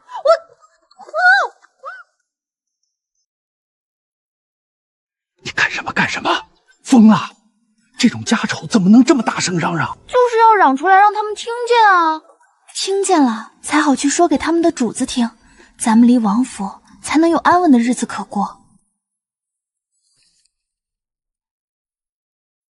老七这字写的是越来越好了。七殿下近日身子似乎好了些，人也有力气，字可能就写得好了。他动喂王妃吃饭了。嗯，喂谁？喂王妃。岳家那孩子病了？没病。没病为何要人喂着吃饭？王妃她可能是懒的。您不知道，七王妃机灵得很，叶贵妃陪嫁带来的嬷嬷让七王妃给忽悠了。这嬷嬷让人给卖了，还替人数钱呢。据说这是第2回了，第1回是在兰鱼宫门口给忽悠瘸了。这段属下知道，属下来说。没想到啊，没想到，朕这么多儿子女儿里头，没有一个是随朕的。原本朕都绝望了，没想到最后娶了个儿媳妇，倒是随了朕了。但是他自己混吃等死可以，可不能把老七给带偏了。朕还指望老七批折子呢。皇上您要上进呐！有朝一日，如果让朝臣们发现这些年他们递上来的折子都是七殿下批的，他们该有多伤心呐！这就好比去要个文人墨客的亲笔签名，好不容易要来了，当宝贝一样在家里供了多年，最后发现是书肆老板代签的，什么心情？行了，赶紧把这些给老七送去吧。至于是亲签还是仿签，那都不重要。福星啊，晚上让御膳房包些饺子，朕想吃。皇上，您是真不怕七殿下哪一天撂挑子不干了？殿下那个身体，您不慌吗？不慌啊，这么多年，哪年不闹2回病危？哪回真危了？再说，这不是冲喜冲好了吗？他说什么你信什么？那太医说你没事，你怎么不信呢？娘娘，不是老奴不信太医，问题离王妃她说的对，太医这么多年都没治好七殿下的病，可见他们的医术也就一般般。何况老奴这腰上的确有症状，确实鼓了个包啊！不信娘娘摸摸。包在哪儿呢？你让本宫摸什么？摸包啊！那么大一个包，娘娘摸不到吗？哎，不对啊，包呢？该不会又转移了吧？上次就是从腿上转移到了腰上，这回能转移到哪儿去呢？去叫八殿下来一趟，就说本宫有事找他。本宫怎么就生了你这么个没出息的玩意儿？你还真当贤王的贤是悠闲的闲？要不然呢？是哪个贤？你少气本宫几回，本宫就能多活些年寿，能给你好好铺铺路。能不能铺一条不通往皇位的路？那玩意儿不是人干的事儿啊！我不是说父皇不是人的意思啊。2天后，你小舅母办生辰宴，听说那岳斑斑也去，你替本宫好好看看那个人。谁？岳什么玩意儿？岳斑斑，老七冲喜的那个王妃。七嫂啊！你不用叫的那么亲切。哦，母妃至于吗？七哥病病歪歪这么多年，就算一直活着，身子也都熬废了。您总盯着他干什么？你不懂，你按我说的做就是了。如今储位未定，谁都有希望。你怎么就知道你父皇不会把储位给了老七呢？他爱给就给呗，反正我也不想要。你给我闭嘴！这么多年叶家培养你是为了什么？总不能是为了让你在画本子界扬名立万吧？你一句不想要，葬送的是多少人的辛苦，你知道吗？每次都是这一套。行了行了，我知道了。我如果不努力，那些努力过的是不会放过我的，对吧？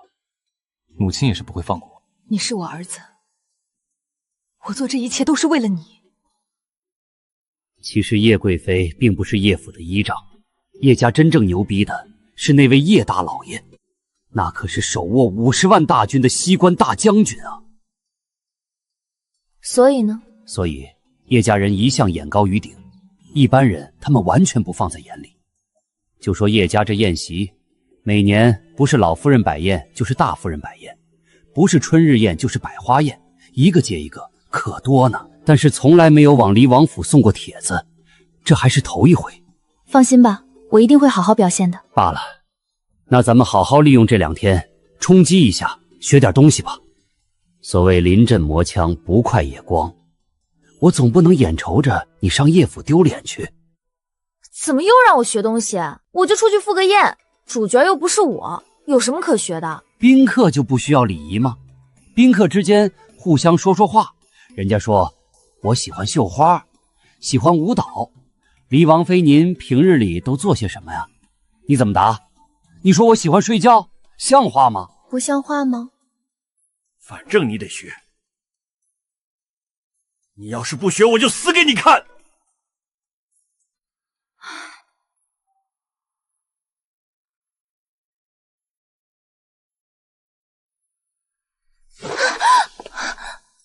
脚崴了就不能站着，德全又给开了坐着上的课，女精。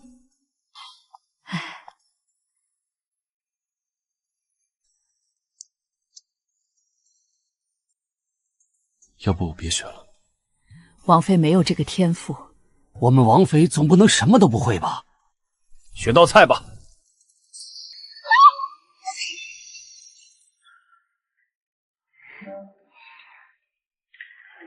岳斑斑，要不你俩和离吧？今日咱们学点文的，咱们学茶道。这么的，咱们抛铜板来决定今天学还是不学。是那种抛到正面就学，抛到后面就不学的玩法吗？不是抛出去，铜板摔碎了就学，摔不碎就不学。其实王妃挺努力的，本王已经教会她识字了。是吗？你给她读一下说明，念什么？母猪的产后护理。这就是你找来的书？冤枉啊，殿下！老奴我也不识字啊，我也不知道是这种书啊。全公公说过，书都是从你书房里拿来的，但是这种书怎么会出现在你的书房？难不成你对这个领域感兴趣？当然不是，书房里的书被人换过了。是什么人换了你的书？又为什么换你的书呢？无外乎是不想我书房里摆太有用的东西。换句话说，他们就是不想让你太有用。他汪汪的太损了。是我这些年实在没有精力顾及那些事情，让许多人钻了空子。你记住，不管遇到什么事情，你都不要埋怨自己，要学会责备他人。那样会有用吗？那样会比较痛快。你明日就要去叶府了，我给你讲些叶府的事，你也好有个心理准备。比起叶府的事，我更想知道到底是谁在害你。毕竟现在我跟你生活在一起，他们保不齐在害你过程中把我也给害了，我得防着点。没有查到，父皇查了10几年都没有查到，也只有你说是中毒。先前太医的诊断都是娘胎里带的病，跟他人无关。怎么可能？你可以质疑我的人品，但是不可以质疑我的医术。对了，你身边有高手吗？就是平时看不到，有事招呼一声就出现的那种。暗卫有的，但这府里的暗卫也不都是我的人，病了快20年，很多事情都管不了。他们往我府上安插人进来，我根本无法制止。直到你来了，我的病好些了，才发现局面已经不太好挽回。岳斑斑，如果你觉得这样的生活太苦，现在还来得及。不苦啊，总比在乡下吃不饱强。至少王府里有吃有喝，我想躺着就躺着，再也不用天不亮就起床，天黑了还要洗衣裳。何况我只是主动想摆烂，又不是真的烂。就从这座离王府开始，一点点的把障碍扫平吧。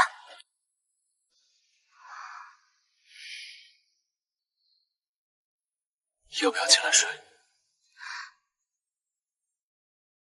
现在是什么时辰？到子时了吗？刚刚亥时。怪不得睡不着，太早了。可如果子时才睡，明日又怕起来晚了。全公公说起床之后要上妆梳头发，要戴各种首饰，不能马虎。女孩子出门是要打扮得漂亮一些。你确定不需要我和你一起去？不用，你就老老实实在家待着。你现在的人设是病娇，你听说过谁家的病娇没事都往外跑的？再说叶家，他们也不配你堂堂七皇子亲自去贺寿，算什么寿啊？听说那小夫人还不到20，叶家那位三老爷都快30了。他就是老牛吃嫩草，怀个孕就给办生辰宴，他怎么不直接办怀孕庆典？你这都是听谁说的？教女红的那位嬷嬷，女红教的不咋地，但却是八卦人八卦魂。听说我要去叶府，就跟我讲了不少叶家的事情，比如说叶家大老爷就是叶贵妃的大哥，那位镇守西关的大将军，据说把发妻留在了府里伺候一家老小，自己却在边关纳了好几房妾室，生了好几个孩子，人家在那边都过上了，这边大夫人还独守空房呢。还有叶家二老爷，据说府里光妾室就有10几位，正妻前后换了仨。府里那些少爷小姐们，天天为谁是嫡出谁是庶出大打出手。明日办宴的三老爷也是个奇葩，这位小夫人是他硬抢来的，人家都穿上喜服要嫁给别人了，他生生拦了喜轿，抢到了手，气得对方新王吐了一口血，差点没死在当场。合着他们来教你，就是跟你讲这些。那他有没有说叶家在西关的势力？有没有说为何京城叶府过成这样，依然如众星捧月一般被人供着？说了。那位嬷嬷说，先帝在位时，叶家的老太爷就是将军，替朝廷卖了一辈子命，最后死在了战场上，连尸骨都被踏到了黄土之下。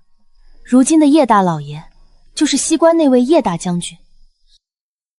我就想不明白有什么好盯的。你好看啊。要不就别去了，我叫人把礼送去，心意到了就行。反正离王府从来也没有参加过，京中大大小小的宴席，人们也习惯。那可不行，说了去就一定得去。轻点，别弄疼王妃。不是咱们手重，是王妃过于娇气。从前王妃是当姑娘的，没梳过妇人的发髻，这冷不丁的把头发盘起来，可不就是要疼一疼的吗？也不知道安远侯府是怎么想的，这脸都没开呢，这样子出去只能让离王府落下笑柄。王妃等着，老奴去拿线。就这样吧，今儿也来不及了，他本来就起晚了，等下次再有这种机会的，再开脸也不迟。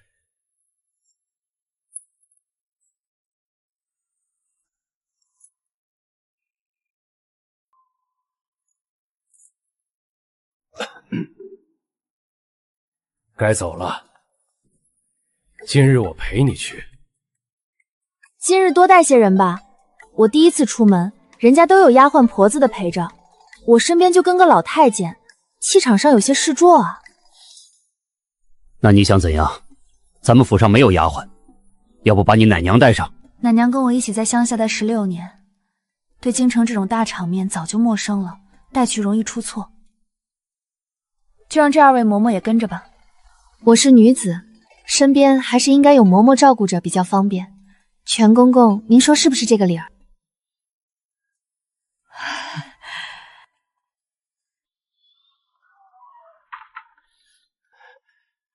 殿下放心让那2位跟着吗？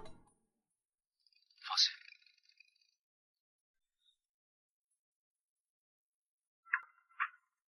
其实不太放心。你这是瞧不起我？我不太放心那2个嬷嬷。我们早就说过，伺候女主子还得是咱们婆子们来。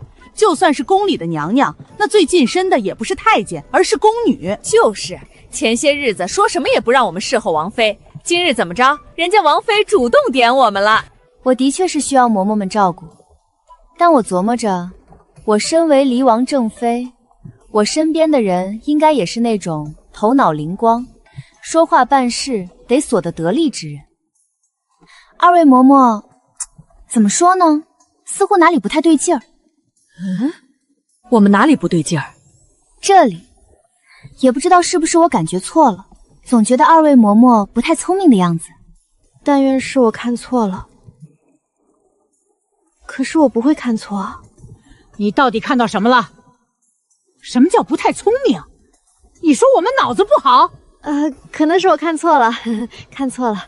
以前在乡下的时候也见过这样的人，表面上看起来挺精明干的，但实际上一碰到正经事儿就露馅儿。就像二位嬷嬷刚才那样子，明明知道全公公是离王府的总管事，你们还能那样趾骄气扬地同他讲话？知道的是你们可能打心底里瞧不上他，不知道的还以为你们疯了呢。这算什么脑子不好？这不是挺正常的吗？别看我们老了，但脑子肯定是好的。不信王妃考考我们。别考了吧，万一真被难住了，那场面多尴尬呀！不能，我们就敢打这个包票。如果我们真如王妃所说脑子不好，那这离王府我们也没脸再待下去了。工钱都可以不要，立即回去收拾包袱走人。既然两位嬷嬷这么有志气，那我就也做个干脆的人，咱们说考就考。你考好，听好了，说树上骑个猴，地上一个猴，一共有几个猴？8个，一共8个。对，树上7个，地上1个，7加1等于8，没错。下回你出点难的，这也太简单了。错了，错了。树上骑个猴，骑马的骑，不是1、2、3、4、5、6、7的7，所以正确答案是2个。2个？骑马的骑？你这是犯规。怎么能叫犯规呢？如果你们没听清楚，你们可以在回答之前提出质疑，而不是稀里糊涂的就抢答了。你们连提出质疑这件事情都想不到，脑子真的好吗？这题不算，你再出一个。好。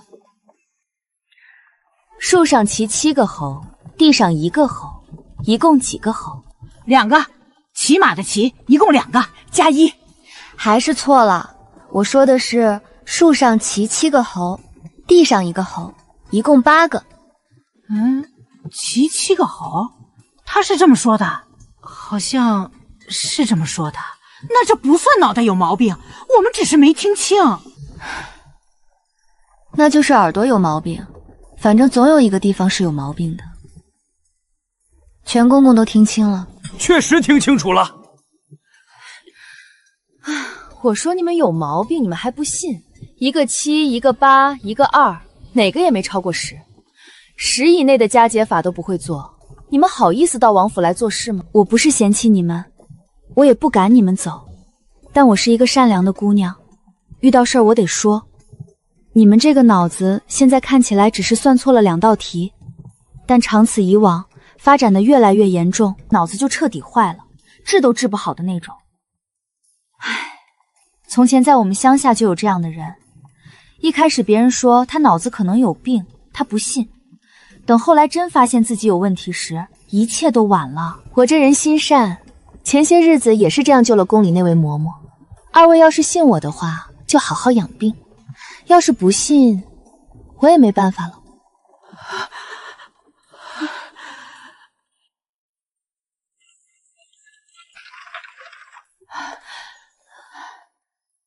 多谢王妃大仁大义，要不是有王妃，我们还不知道自己脑子坏了。王妃放心，此番到叶府，咱们一定会照顾好王妃的，绝不负王妃诊病之恩。嬷嬷言重了，我哪里会诊病啊？只不过在乡下见得多了，就提一句。王妃提的这一句，就是救了我们的命，我们一辈子也不会忘了王妃的大恩德。王妃放心，今日要是有那种不开眼的给您添晦气，咱们一定把他们骂得亲娘都不认识。哼！要冷静啊！他们是不开眼，我承认，但能到叶府来串门的，肯定也都是京城里有头有脸的，能不招惹不招惹的好。七殿下病重，咱们没那个实力。王妃说的对，我们就是脑子不好使，差点给王妃惹事儿了。不怕，会治好的。快看快看，那就是给七殿下冲喜的王妃，岳家送到乡下的弃女，一个弃女而已，真当自己是王妃了。他们说他们的，我又不能少块肉，为什么要打架？你们不累吗？那你不生气吗？我不生气啊，他们说的对啊，哪句错了都没错嘛。那我为什么要生气？再说，冲喜和弃养这两件事儿，一件是皇上定的，一件是我父亲定的。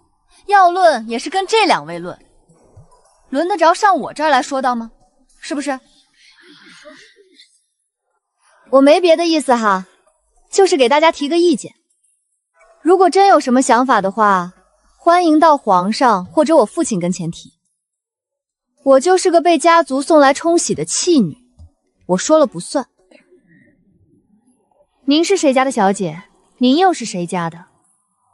还有这位头上扎个绿头花的，您说您扎个什么颜色的不好，非得扎个绿的，多晦气啊！哎呀，不用说了，人太多，说了是谁家的我也记不住。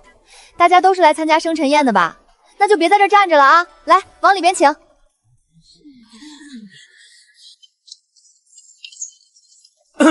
岳家的大小姐来了。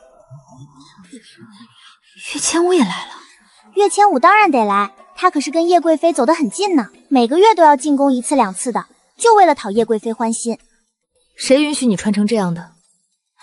我娘，她说花枝招展的才吸引人，说我已经16了，不小了，绝对不能错过任何一个让人注意到我的机会，趁早把自己嫁出去。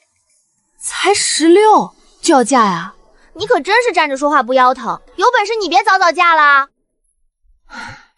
你要相信我，我是被逼的。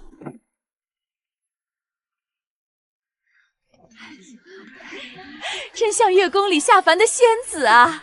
人家生辰礼有好的不穿整这一身跟披麻戴孝似的，膈应谁呢？你说的对啊！你也很漂亮，你今日这件衣裳很衬肤色。哪有瘦，我平日里吃的也是很多的。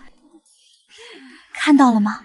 这就是岳家大小姐的魅力，不管是不是有竞争关系，大部分人见了她都控制不住的想要与她亲近。哎，柠檬树上柠檬果，柠檬树下你和我，谁凭什么带上我？柠檬树下只有你，没有我。大姐姐也来啦，她是二小姐。二妹妹来得早啊，来得早不如来得巧，这不就遇上大姐姐了？大姐姐身子好些了没有？我看没有我的血喝，气色也不错的样子。哎，你是不是又喝别人的血了？要不然病是怎么好的呢？姐，人血是什么味儿的？你给我说说呗，我还没喝过呢。我没有，你别胡说，你们别听他的，我没有。大姐姐保证。那是我自幼身体不好，服上玉日说需要一脉姐妹的血做药底。如果有朝一日二妹妹需要我做什么，我同样也会义不容辞的。好像没什么用啊。你希望有什么用？我还以为你能把岳千武拉下马，让他名声扫地。他在京中经营多年，怎么可能凭我几句话就倒台？那你整这一出干什么？纯恶心他啊！恶心他一顿我就高兴啊！可是你这样对岳千武，不怕安远侯报复吗？他可是把岳千武当宝贝。我不说岳千武，岳家就不报复我了？他们不是从打我出生起就一直在报复我吗？既然怎么的都是被报复，那我为什么不能痛快痛快嘴？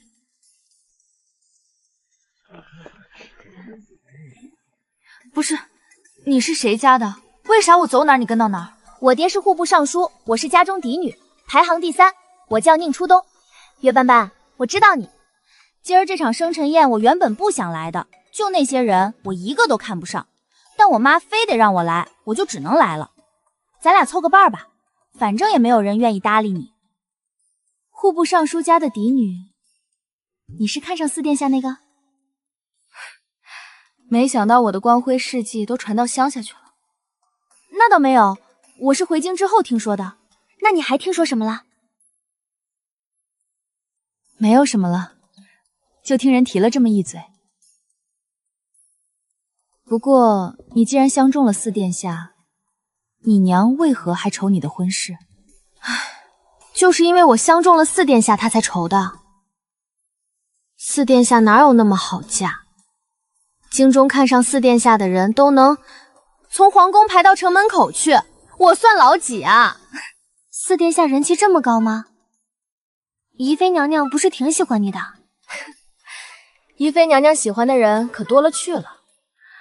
四殿下到底是哪里出气？可能是长得好，比七殿下还好？那没有，那不可能，那不能够。试问天底下除了瑾妃娘娘，谁还能有咱们七殿下长得好？他对七殿下多少有点个人崇拜，你别往心里去。他说的没错啊，这天底下的确是没有人比七殿下长得好看啊。可惜七殿下身子不好，总感觉活不好久，要不然我一定改到锦绣宫跳舞去。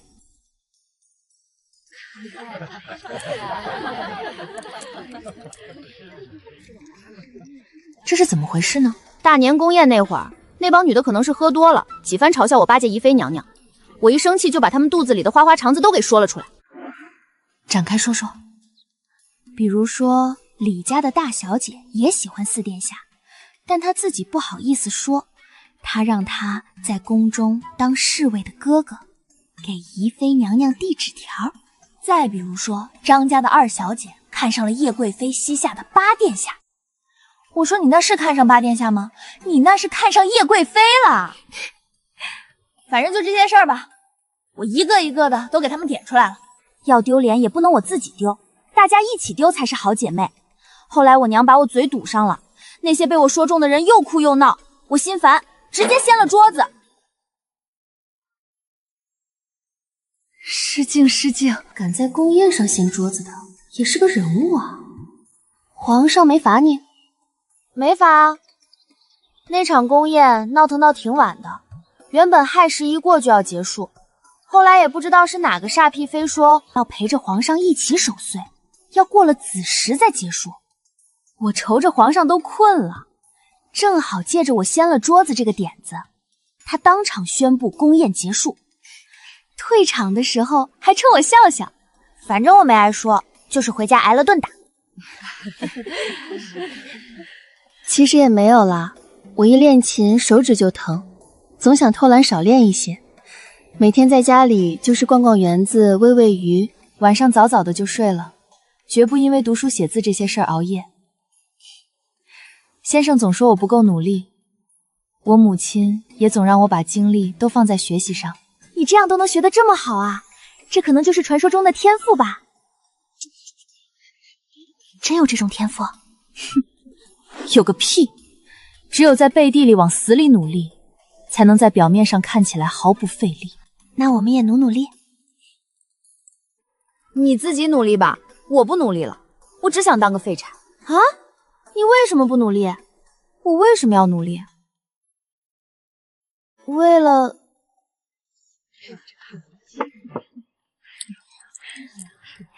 那几个穿的比你还招风，谁家的？一个是吏部尚书家的，一个是右相家的，还有一个父亲只是个六品小官，她还是个庶女，但平日里就愿意往高官家眷堆里凑合，专跟嫡女做朋友。那个呢？戴绿头饰的那个。什么颜色不好戴，非得戴绿色？礼部左侍郎家的，也是庶女，审美有点问题。每次出席这种场合，身上都带点绿。那可能绿色是她的幸运色。拉倒吧！之所以把绿色镶身上，是因为她爱慕九殿下。九殿下的名讳里有一个绿字，九殿下名叫江绿尘。这汪汪的谁给取的名字啊？听说是皇上。算了，当我没说。你再看那个人，他在瞪岳千武，看到没？他眼珠子都快翻出去了。还真是哎，那是礼部尚书家的嫡小姐，名叫蓝月玲，也是个有才艺的，跟岳千武斗了多年，可惜都没斗过。明明什么都好，就是总比岳千武差了那么一点儿。就为了这么一点儿，他拼命的追，听说都把自己累吐血了，何必呢？是啊，何必呢？他们都学什么？学的可多了。总体来说是分工化课和专业课两方面。文化课就是读书了，4书5经都要读，要会作诗会写词，反正男人学什么他们学什么。专业课呢，就是琴棋书画舞蹈一类的。反正听说蓝小姐每日卯时一到就起，亥时末才歇，从早到晚，除了吃饭之外，全都在学习。可纵是这样，都赢不过岳千武。所以我说，除了努力之外，天赋确实很重要。谁家好人喝人药啊？对对，他一定是靠喝人药才这么厉害的，这属于是邪术了吧？蓝月玲可真倒霉，跟这种人较上劲儿了。太卷了，报了这么多兴趣班。打起来了！别打我大姐姐，别打我大姐姐！他说除了蓝月武高不可，妖圣高不可，妖圣的来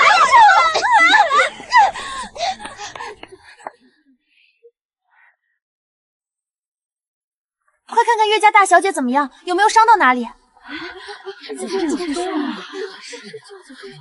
算了，想来她也是一时之气，我挨几下没关系，但在叶家小夫人的生辰宴上闹了开，传出去了对她不好。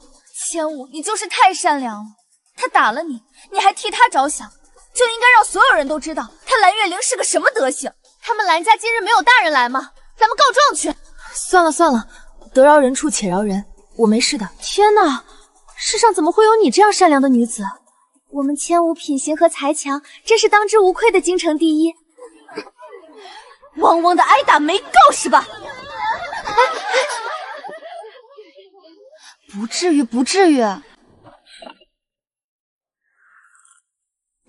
我瞅他那个样我就来气，倒不是输不起，问题他整个我都没怎么学，我天天早睡觉，我上课偷懒儿，几个意思啊？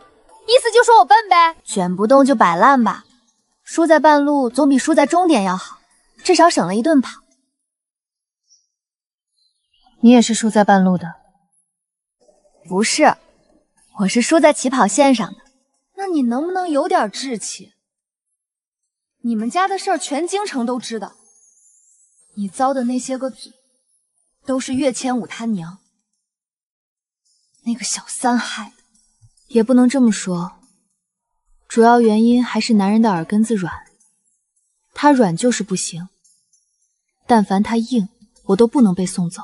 最父嘛，妄加夫人体谅，还是我老的，不是要谨慎好这事。咱们别往前凑合了，王妃不管做什么都有全宫人帮衬着，咱们两个脑子不好使，这种场合不要给王妃惹麻烦。刚刚兰家小姐打岳大小姐的时候，咱们王妃为什么上前去拉架呀？她不是最烦岳大小姐吗？刚刚在府门口还嚷嚷喝人血的事儿呢，不知道啊。王妃做事深不可测，岂是咱们能想明白的？也对，何况咱俩这脑子基本上也就告别思考这些事情了。刚刚那场面我看到了，你们家王妃其实是帮着我家小姐，她是去拉偏架的，她把岳大小姐一拉，岳大小姐就动不了了，站那让我家小姐揍。这么显而易见的事我们都没看出来，人家10几岁的小丫鬟都看出来了，咱们这岁数岂不是白活了？主要我们脑子不好使啊，想不到啊！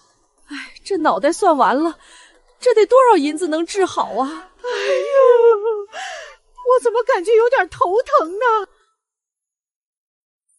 你怕事儿吗？问你话呢。不怕啊，那我就放心了。那人可能是找你的。怎么就是找我的呢？我跟京城这些人素不相识的，是找你们的吧？找你的。左相家的大小姐唐飞燕，所有人都知道她心仪七殿下。你就是给崇华哥哥冲喜的王妃。我问你，崇华哥哥近日病情如何？太医说度过了危险期，还能维持。那就好，那你就可以尽快从离王府里搬出来。搬哪儿去？当然是搬回你自己家。难不成你还真当自己是离王妃了？你只不过是给崇华哥哥冲喜的工具而已。崇华哥哥病好了，你就没有利用价值了。那他的病要是一直不好呢？你竟敢诅咒崇华哥哥！岳斑斑，你怎么这么恶毒？你说什么？你让我将夫君让给你？你说你爱慕我夫君多年，你说你非我夫君不嫁，还说你就算将来嫁给了别人，心里也只有我夫君。你敢说你不喜欢七殿下？哎，聪明的就赶紧把你们家女儿给拽走，蠢人才留在这里继续跟我家王妃争论。这事儿谁丢脸自己心里没数吗？我错了，唐大夫人不要杀我，我是乡下来的，我不知道在京城这边王妃的地位这么低，我还以为我家相公是皇子，怎么着皇子也在朝臣之上的，万万没想到跟左相大人比，皇子就是个屁。大夫人饶了我吧，我再也不敢了，我这就把夫君还给唐家大小姐。你起来，不要胡说八道，我唐家从来没有说过这样的话。唐家确实太霸道了些，唐飞燕让岳斑斑离开离王府也是事实。对啊，这分明就是欺负岳斑斑是乡下回来的，他瞧不起人家。打狗还得看主人呐，岳斑斑好歹也是岳家嫡女，何况如今还是离王妃。是我们错在先，您大人有大量，先起来吧，您这样传出去也不好，是吧？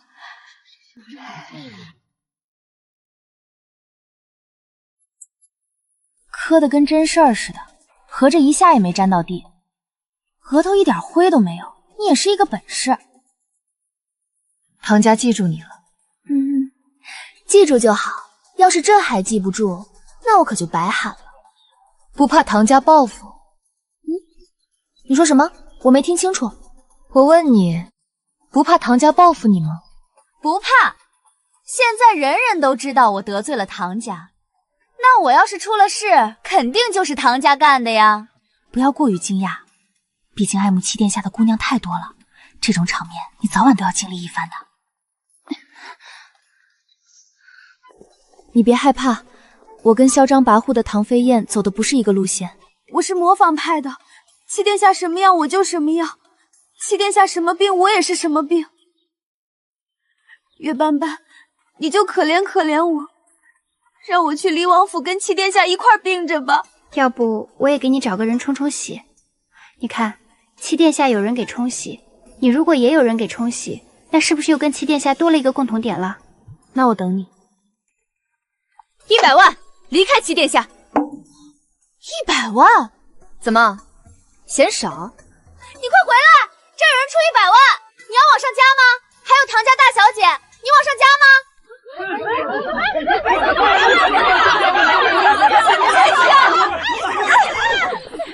你的上限是多少？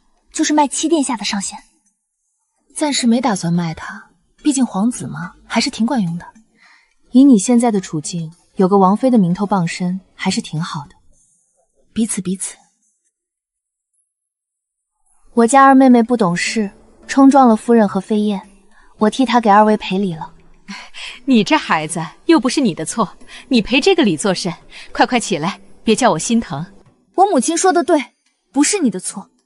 都是岳斑斑那个小贱人，她才该死！住口！今日若非你去招惹他，他怎会有如此举动？到最后丢脸的还是你，你还没有长记性吗？今日之事，所有人都看见了，且等着那些夫人们回去如何评价你，看今后谁敢娶你。反正我也不可能随随便便就嫁入京中官邸。爹爹早说过，我的婚事不只是我自己的事，也是我们唐家的事。到时候不管嫁给谁，都由不得我说不嫁，也由不得对方说不娶。母亲有什么好担心的？刚刚那蓝月玲有没有伤着你？乔乔，打完你就跑到岳斑斑那里坐着去了。你说他们是不是一伙儿的？哎，你不是说那岳斑斑回京之后就没出过府吗？他什么时候跟宁初聪和蓝月玲混到一起的？别怕别怕，你永远都是岳家的大小姐，是岳家唯一的嫡女。他算哪根葱啊，敢跟你比？那就是用鸡比凤凰，他比得起吗？你干什么去？可不幸杀人啊！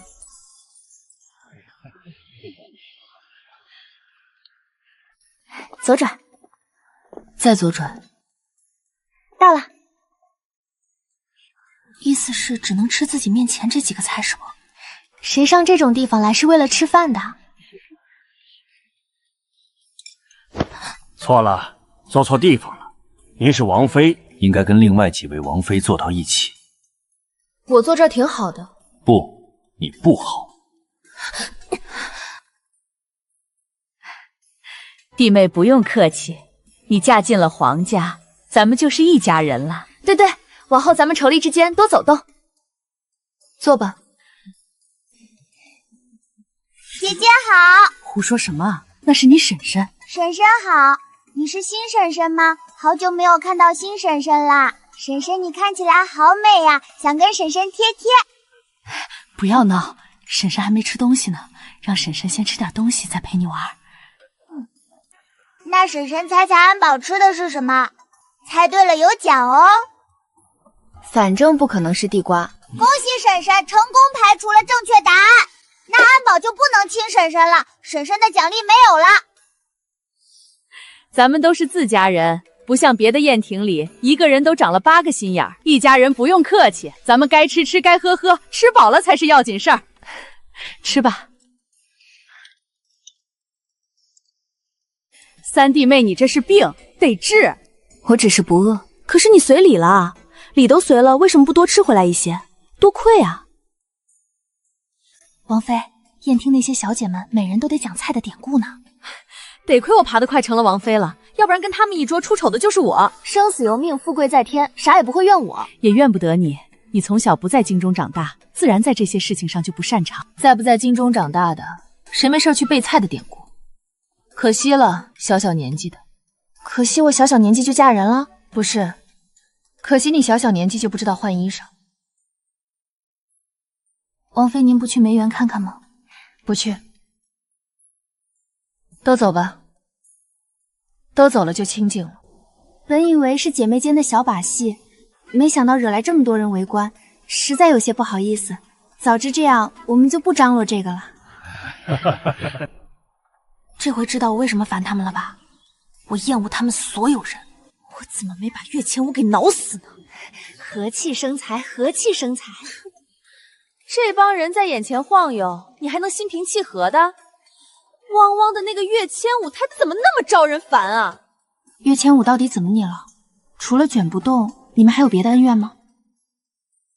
我不是输不起的人，但是岳千武那汪汪的，他说他下次再比试时会让着我的，我用他让，他这就是羞辱我，那这是得挠他。月玲，我们上次就约了要比试一场，正好今日得闲，你要不要来写几个字？你俩刚打完一架，你还是别往他跟前凑合了。这一场不作诗，只比字。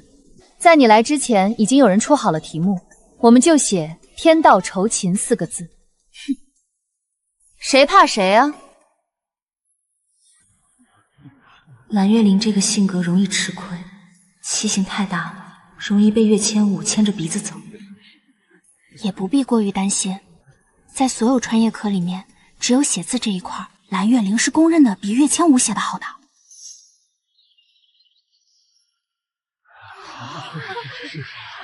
我一向写字没有岳玲好看，此番又要丢丑了。岳大小姐，不用放在心上，你已经那样优秀了，输上一回也没有关系。人怎么可能样样都做到？天下第一呢，他岂不成神仙了？我一定会输。听说之前兰家小姐还动手打了岳大小姐。不要这样的说，岳灵没有打我，那只是小姐妹之间的玩闹而已。我的额头也不是被她挠破的，我的额头是我自己不小心撞了一下。怎么能动手打人呢？太没素质了！岳大小姐，你也下得去手？你是魔鬼吗？冤有头债有主，一切都是岳千武那个傻子干的，不要殃及无辜。让他们骂两句掉不了肉，谁让他们都瞎，是人是狗都分不清呢。干死他们不是唯一出路，干死岳千武一个也是可以的。二妹妹要不要也来写一写？你是在邀请我跟你比字？是啊，不过二妹妹可能不会写字，毕竟你从小就被送离京城了。我是不会写字，但是没关系，可以陪你玩玩。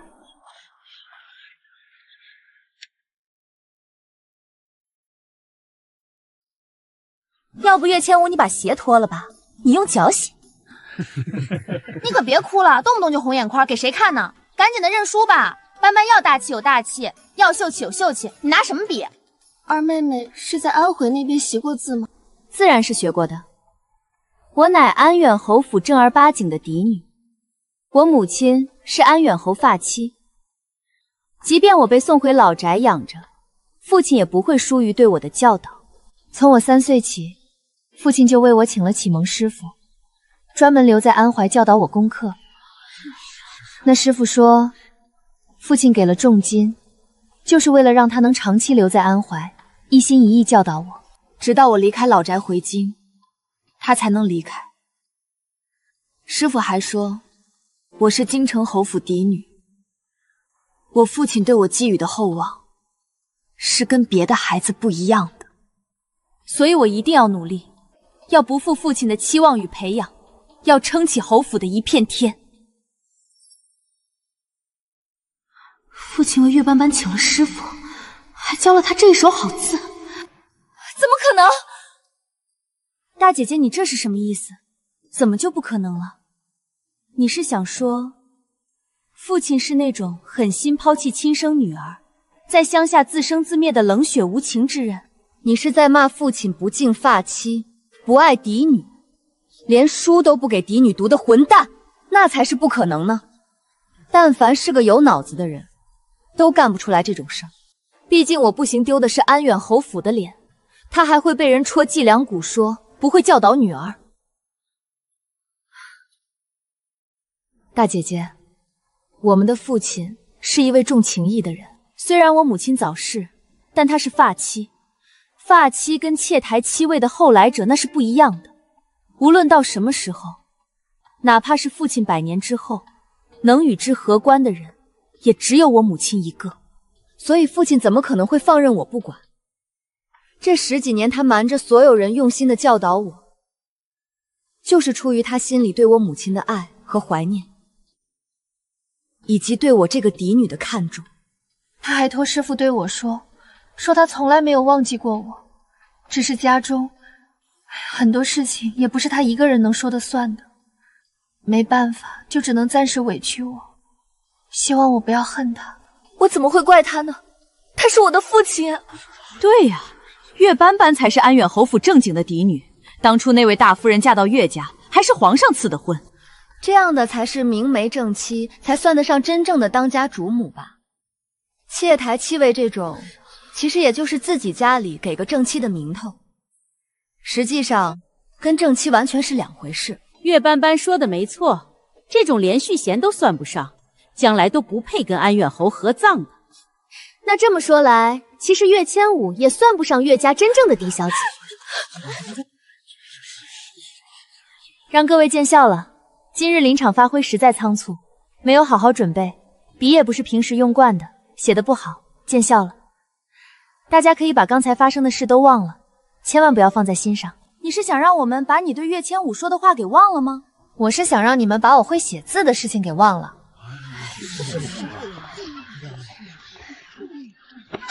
岳斑斑，你要是个男人就好了。你要是个男人，我就不用去宜妃娘娘面前跳舞了，我直接给你跳。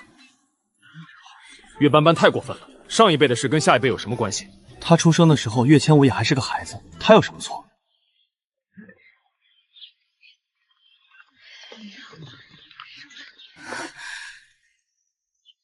千武是你的姐姐，纵使岳家有千错万错，你也不该把气撒在她身上。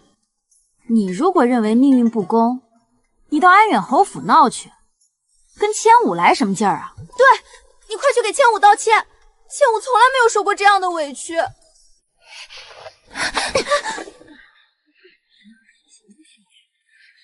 你这张脸不太对劲儿啊。这位大姐，你今年有25吗？岳斑斑，你在胡说些什么？我今年才14岁。什么？竟然才14岁？那为何看起来竟像是27、28的样子？你这张脸是生来就这么成熟的吗？你看你这皮肤，跟10几岁的小姑娘比，完全没有弹性啊！我什么玩意儿没弹性？我没有。你捂起来是没有用的，总不能一辈子捂着是吧？只要手一放下来，明眼人一眼就能看出你的皮肤状态老化严重。不信你看看你身边这2位，他们跟你是差不多年纪吗？你看看他们多水灵，只有你的皮肤差了。手是女人的第2张脸，它比脸更容易出卖女人的年龄。你的日子过得好不好，在一双手上都能体现得出来。我知道你们都是大家闺秀，家中不可能让你们干粗活累活，那么在这种情况下，手的状态不好，可能就是你们自己身体的原因。你们也知道，我打从出生就被送到乡下的养着了，不管我父亲是不是背地里请了先生教导我，在明面上我都是要跟着老宅的下人一起干粗活重活的。可是你们看我的手，能看出来我是在乡下干了10几年粗活的人吗？你还懂这些？我父亲偷偷给我请的师傅可不止一个，还有一位女师傅，专门教这些。女师傅还教会我一些美容养颜的配方，我自己调配出有针对性功效的花果茶，喝了之后对女人很友好，像皮肤老化、色斑、暗纹什么的都可以去除。去拿壶热水过来。是。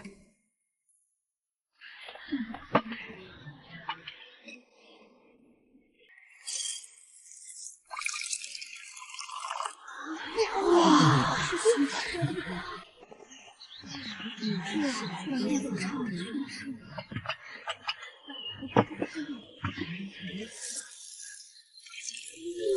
这是在做能美容养颜的果茶呢。我家王妃心善，看这几位姑娘皮肤不好，特地将自己秘方拿出来。这种味道沁人心肺，别说喝了，就是光闻着也能让人感觉到通体舒畅，神清气爽。这花果茶能排毒养颜，也能解毒祛斑，还能美白肌肤，让皮肤恢复弹性与光泽。平日里长期饮用，也能滋润身体，保持青春活力，促进新陈代谢，延缓皮肤衰老。这不是比药还神奇了？大夫都不敢开这种方子。所以我不是大夫啊，那些大夫不会告诉你是，我这里都有。我原本没想把这么好的东西拿出来的，但刚刚看到2位姑娘的状态实在不好，一时心软。大家不信没关系，我反正就是提一嘴。别呀，王妃，这么好的东西大伙儿都品尝到了，如果不能带回家，那得多遗憾啊！可是这东西原本就不多，有很多药材还是京城买不到的，我们老家那边也越发的稀少了。再说，大家也不信服这个的。好香，真有点用。初冬，你看我这脸，是不是比刚才滑溜了？原本今早出门时脸上起了个痘，但这会儿摸起来好像是没了。呀，真的没了！喝茶之前还有呢，这么快就没了，这茶也太神奇了，这是神仙茶吧？你这皮肤看起来也比先前好了一些，红润了。你们看这里，刚刚还有一道纹的，现在是不是没了？好神奇，好像是比之前好了，人也显得好看了，似乎有些弹性了。你卖给我吧，我买，我也买。别管有没有他说的那些个功效，至少这玩意儿好喝呀。就这一小盏，我一直在回味，这味道是以前从来没尝到过的。对对，实在是太好喝了，就算什么用都没有，也比喝茶强。王妃，您就拿出来一些卖给大家吧，都是家人们，苦了谁也不能苦了家人们啊！家人们喝不到这么好喝的花果茶，心疼啊！唉，我本来没想拿出来的，但既然家人们都想要，我再不拿出来一些就不太好。那这么的吧，我现有的也不多，都在离王府放着，留着我自己喝的。那我就从我喝的里面分出一些给大家，我少喝点没关系，不能让家人们喝不着。这一包泡一壶，中途可以添2次水，喝1天没问题的。我也不多要家人们银子，这一包就10两银子吧。这也太贵了吧！10两，王妃你疯了吧？那东西成本价都得12两，你就卖10两，合着给他们东西，咱们离王府还得倒大2两银子，不行不行，绝对不行！人家离王妃都说10两了，你怎么还给往上涨呢？不能涨！对，不能涨，说好10两就是10两。王妃，先给我来30包，我喝1个月试试看。我要90包，我喝3个月。别买了，别买了，你们买一份，我们赔一份，再这么下去，离王府要赔光了。又赔了，全公公要骂死我了。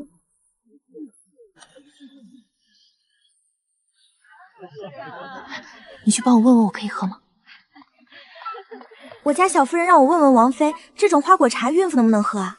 能啊，能喝。替叶府小夫人问的是吧？你跟她说，她今日生辰，我这饭都吃了，礼还没送呢。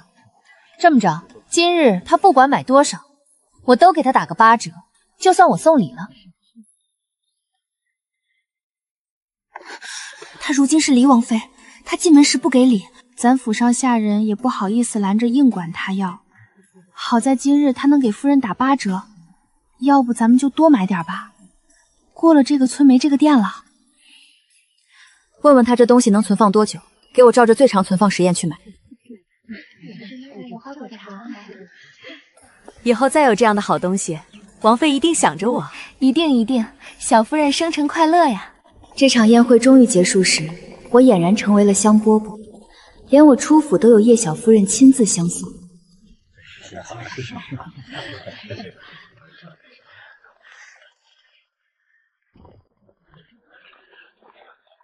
那岳斑斑不简单，悄无声息的在安怀老家练就一身本事，这才回京几日啊，就能压岳千晃一头，不可小觑。哼，岳斑斑还真是个土包子，瞅他拿着东西笑的那个样，不知道的还以为很少见这类物件面呢。我承认他有几分小聪明，可惜都用在这方面了。也是，谁让离王府家境普通呢？别数了，合着真是一辈子没见过钱啊！岳斑斑，你居然识字，你还会写字，所以在王府里你是逗我玩呢？不是说了吗？让你们把这件事都忘了。那忘得了吗？通过这一日，瞧出自己跟正常人的差距了吗？瞧出来了。那之后呢？你们打算怎么办？王妃点出我们脑子有病，是我们的大恩人。要是在以前，我们肯定把这些事情都一五一十的跟贵妃娘娘汇报了。但是现在不一样了，我们在这种情况下要是再出卖王妃，那我们还是人吗？你们能想到这一点，就说明脑子还有救。咱们王妃是真心为你们好的，你们懂得感恩，不能用嘴懂，得用实际行动，知道吗？知道，老奴知道。咱们以后一定好好侍候王妃，只要王妃不嫌弃，咱们治好了病之后，就回来给王妃当牛做马，一辈子对王妃好，再也不搭理贵妃娘娘了。也别不搭理，那样对你们也不好。咱们都是好人，哪能看着你们往火坑里跳？要是突然就不理贵妃娘娘了，那贵妃娘娘也不能放过你们。这样，以后该怎样就还怎么样。贵妃那边你们该去还得去，但该说什么就得多斟酌斟酌。至于你们的病，回头我请大夫给你们瞧瞧吧。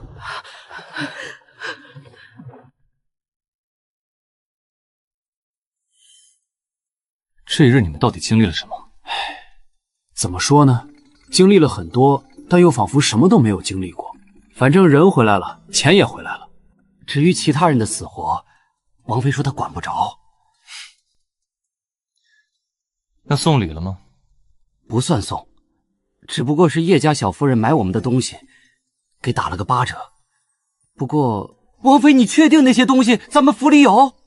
确定了。搁哪儿呢？不告诉你。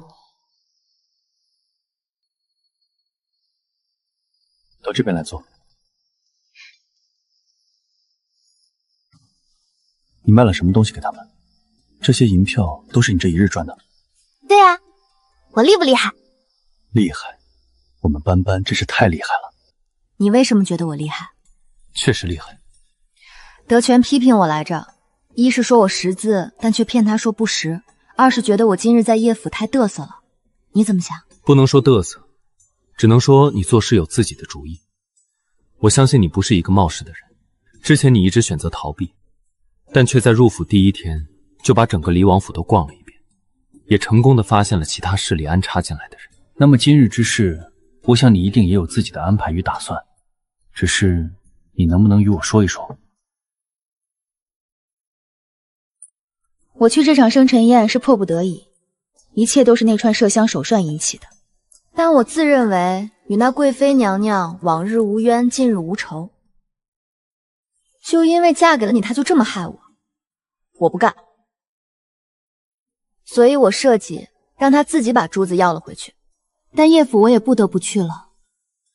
我就想，好不容易出去一趟，也不能白折腾，总得看到点什么。于是今日，我不但看到了叶府，也看到了京中许多人。既然这些人是我早晚都需要认识的，那我认为，与其日后一个一个的认识，不如借着这个场合一起都认识了，更快一些。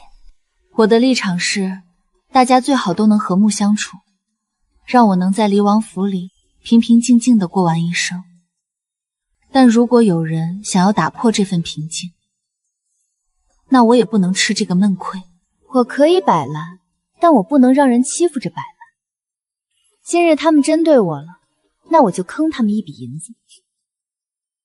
至于岳千武和岳家，就算他们不来招惹我，我也是要跟他们讨一讨这16年的公道的。其实我还是那句话，你我并未圆房，外界看来，你入离王府只是为了给我冲喜的。你若是想要远离这些纷争，我可以与你和离。你放心，你我和离之后，我会给你一笔银子，再派人送你到一个你喜欢的地方。至于岳父那边，我会请父皇母后为你挡一挡，将你的户籍从岳府迁出来。你甚至可以改名换姓，远离京城，从今往后好好的过日子。这些，只要你提出，我都会满足你。哼。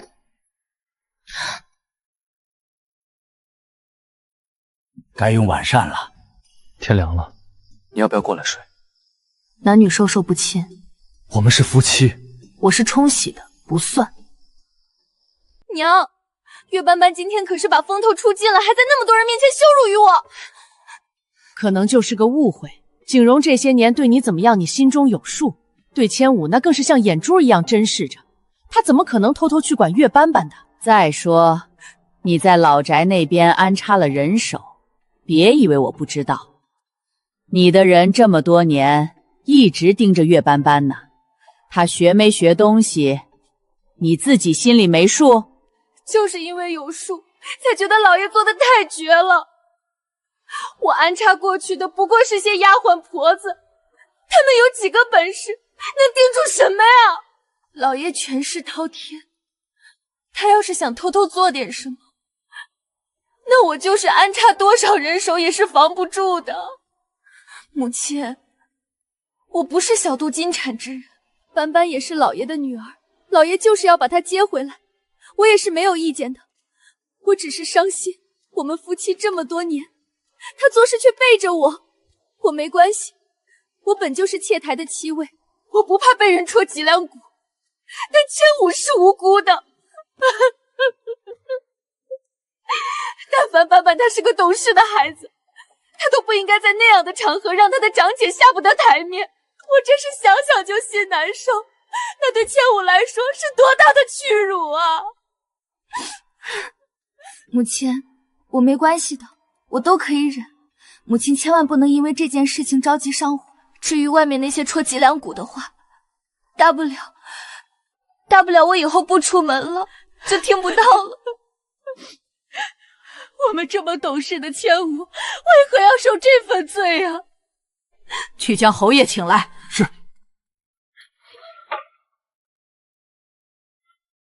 斑斑那孩子何时会写字了？今日二妹妹是当着所有宾客的面写的字，那么多人都看见了。女儿是不会说谎的。岳千武不会说谎，但这件事情一定有一个人在说谎，不是岳千武，那就只能是岳斑斑了。可是不对呀，岳斑斑展露出来的本事是有目共睹的，现场那么多人的情况下，不可能作假。就是说，一定有一个人在安怀教过他，或者说，过去那10几年一直都有人在教他。但是为什么能瞒天过海，避过了所有人的耳目？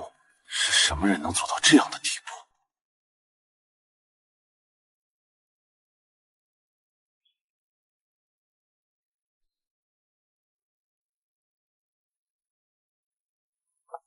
明日起，每日早膳也做些肉菜或肉饼之类的。你手不能提，肩不能揖的，走几步都喘。吃肉菜干什么？不是我想吃，是想给你吃。你太瘦了。我瘦吗？正好，瘦点省衣料，不能多花你们离王府的银子。岳斑斑，你良心发现了。第一，你应该叫她王妃。第二，良心发现这种话不应该从你的嘴里说出来，特别是对着王妃说。你是王府老人，照顾本王多年，本王自然对你多几分敬重，但这并不代表你可以不分尊卑，对本王的王妃如此无礼。德全，本王是在认真同你说话，你要记在心里。老奴记下了，都是老奴的错。就依着本王说的，往后3餐都多做些荤食。行了，出去吧。德全是没大没小，但也没有恶意。平时我们斗嘴也习惯了，你今日抽的是什么风？不是抽风，是觉得不应该委屈你。不是都要把我送走了吗？还差这几日委不委屈的？我在乡下委屈了那么多年，早就习惯了。我亲爹都委屈我，何况一个萍水相逢的人？你我之间只是萍水相逢吗？岳斑斑，回答我。不然呢？不是萍水相逢又是什么？情深意重肯定是算不上的，毕竟也没认识多少时日，最多算是一个强行捆绑。皇上赐了婚，我不得不嫁，你也不得不娶。事实上，你并不喜与女子接触，这些事我昨日在叶府也听说了。而我呢，我也没有打算16岁就成亲，所以咱们这算孽缘。你在生我的气？没有，我生你气干什么？生得着吗？我又不瞎，看出来了。可是你为什么要生我的气呢？你打算什么时候送我走？今天还是明天？送你去哪里？你不是说我们可以和离吗？斑斑，我不是诚心想要把你送走，只是怕委屈了你。我这身体不知道还能撑几年，但你的人生还很漫长，不该跟我在这府里耗着。何况京中人心险恶，许多事情我不能陪着你一起面对，就会担心你会不会吃亏。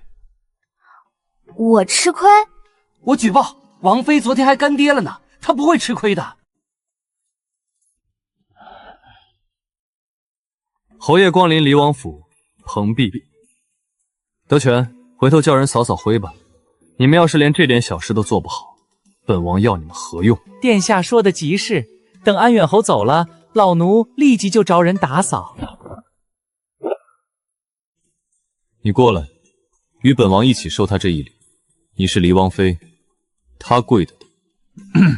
安远侯，请起吧。如今岳父与本王也算亲戚，不必多礼。不敢不敢。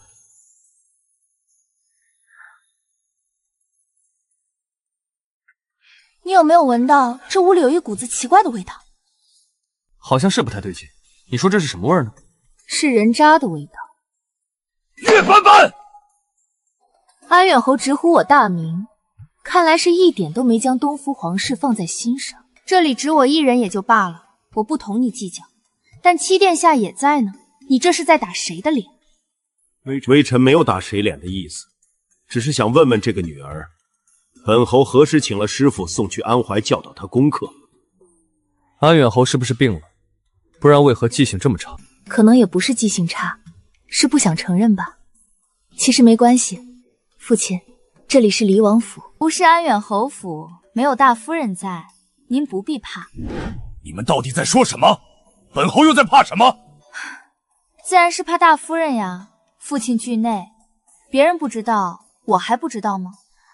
打从我3岁起，父亲就派人到安怀去指导我功课，所有的一切都是偷偷进行的，就是怕大夫人知道了会生气，会同你闹起来。我理解父亲，但也心疼父亲。你确定是本侯派去的人？岳斑斑，听闻你会写双手字，想必定是有人指点过，但你又如何断定那人是本侯派去的？是那个人同你说的？父亲真是健忘，当初是您亲自去的安怀啊，就在我3岁那年。父亲想想，那年我还小，但已经记事。我清楚地记得父亲抱着我说，这辈子最对不起的就是我和我母亲，说你忘不了我母亲，奈何家中那个姨娘下世是个阴毒的，设计送走了我，连带着害死了我母亲。说你只要一想到这个事儿就恨他，但是又不能跟他翻脸，因为他拿捏着你，如果不把我送走，就将我克七殿下的事弄得满城皆知。到时候不信皇上不往心里去，不信皇后娘娘不恨你。你说你也是无奈，你得保岳家，所以只能舍了我。但你不会真正的放弃我，因为我是岳家你唯一承认的嫡女，就算流落乡下，也要好好的教导，不辜负我那可怜的母亲。刚刚我对父亲态度不好，父亲别怪我，因为我觉得父亲对外不肯给我好脸色，我得配合着父亲把戏演下去，不然大夫人又该跟你闹了。但后来我又觉得那样做不对，父亲对我那么好，我不能连声父亲都不叫。殿下，你说对不对？16年前，本王4岁，确实在斑斑出生那一日病情加重，但是后来缓了过来。安远侯还进宫探望过本王，当时你说的那番话，本王也记得清清楚楚。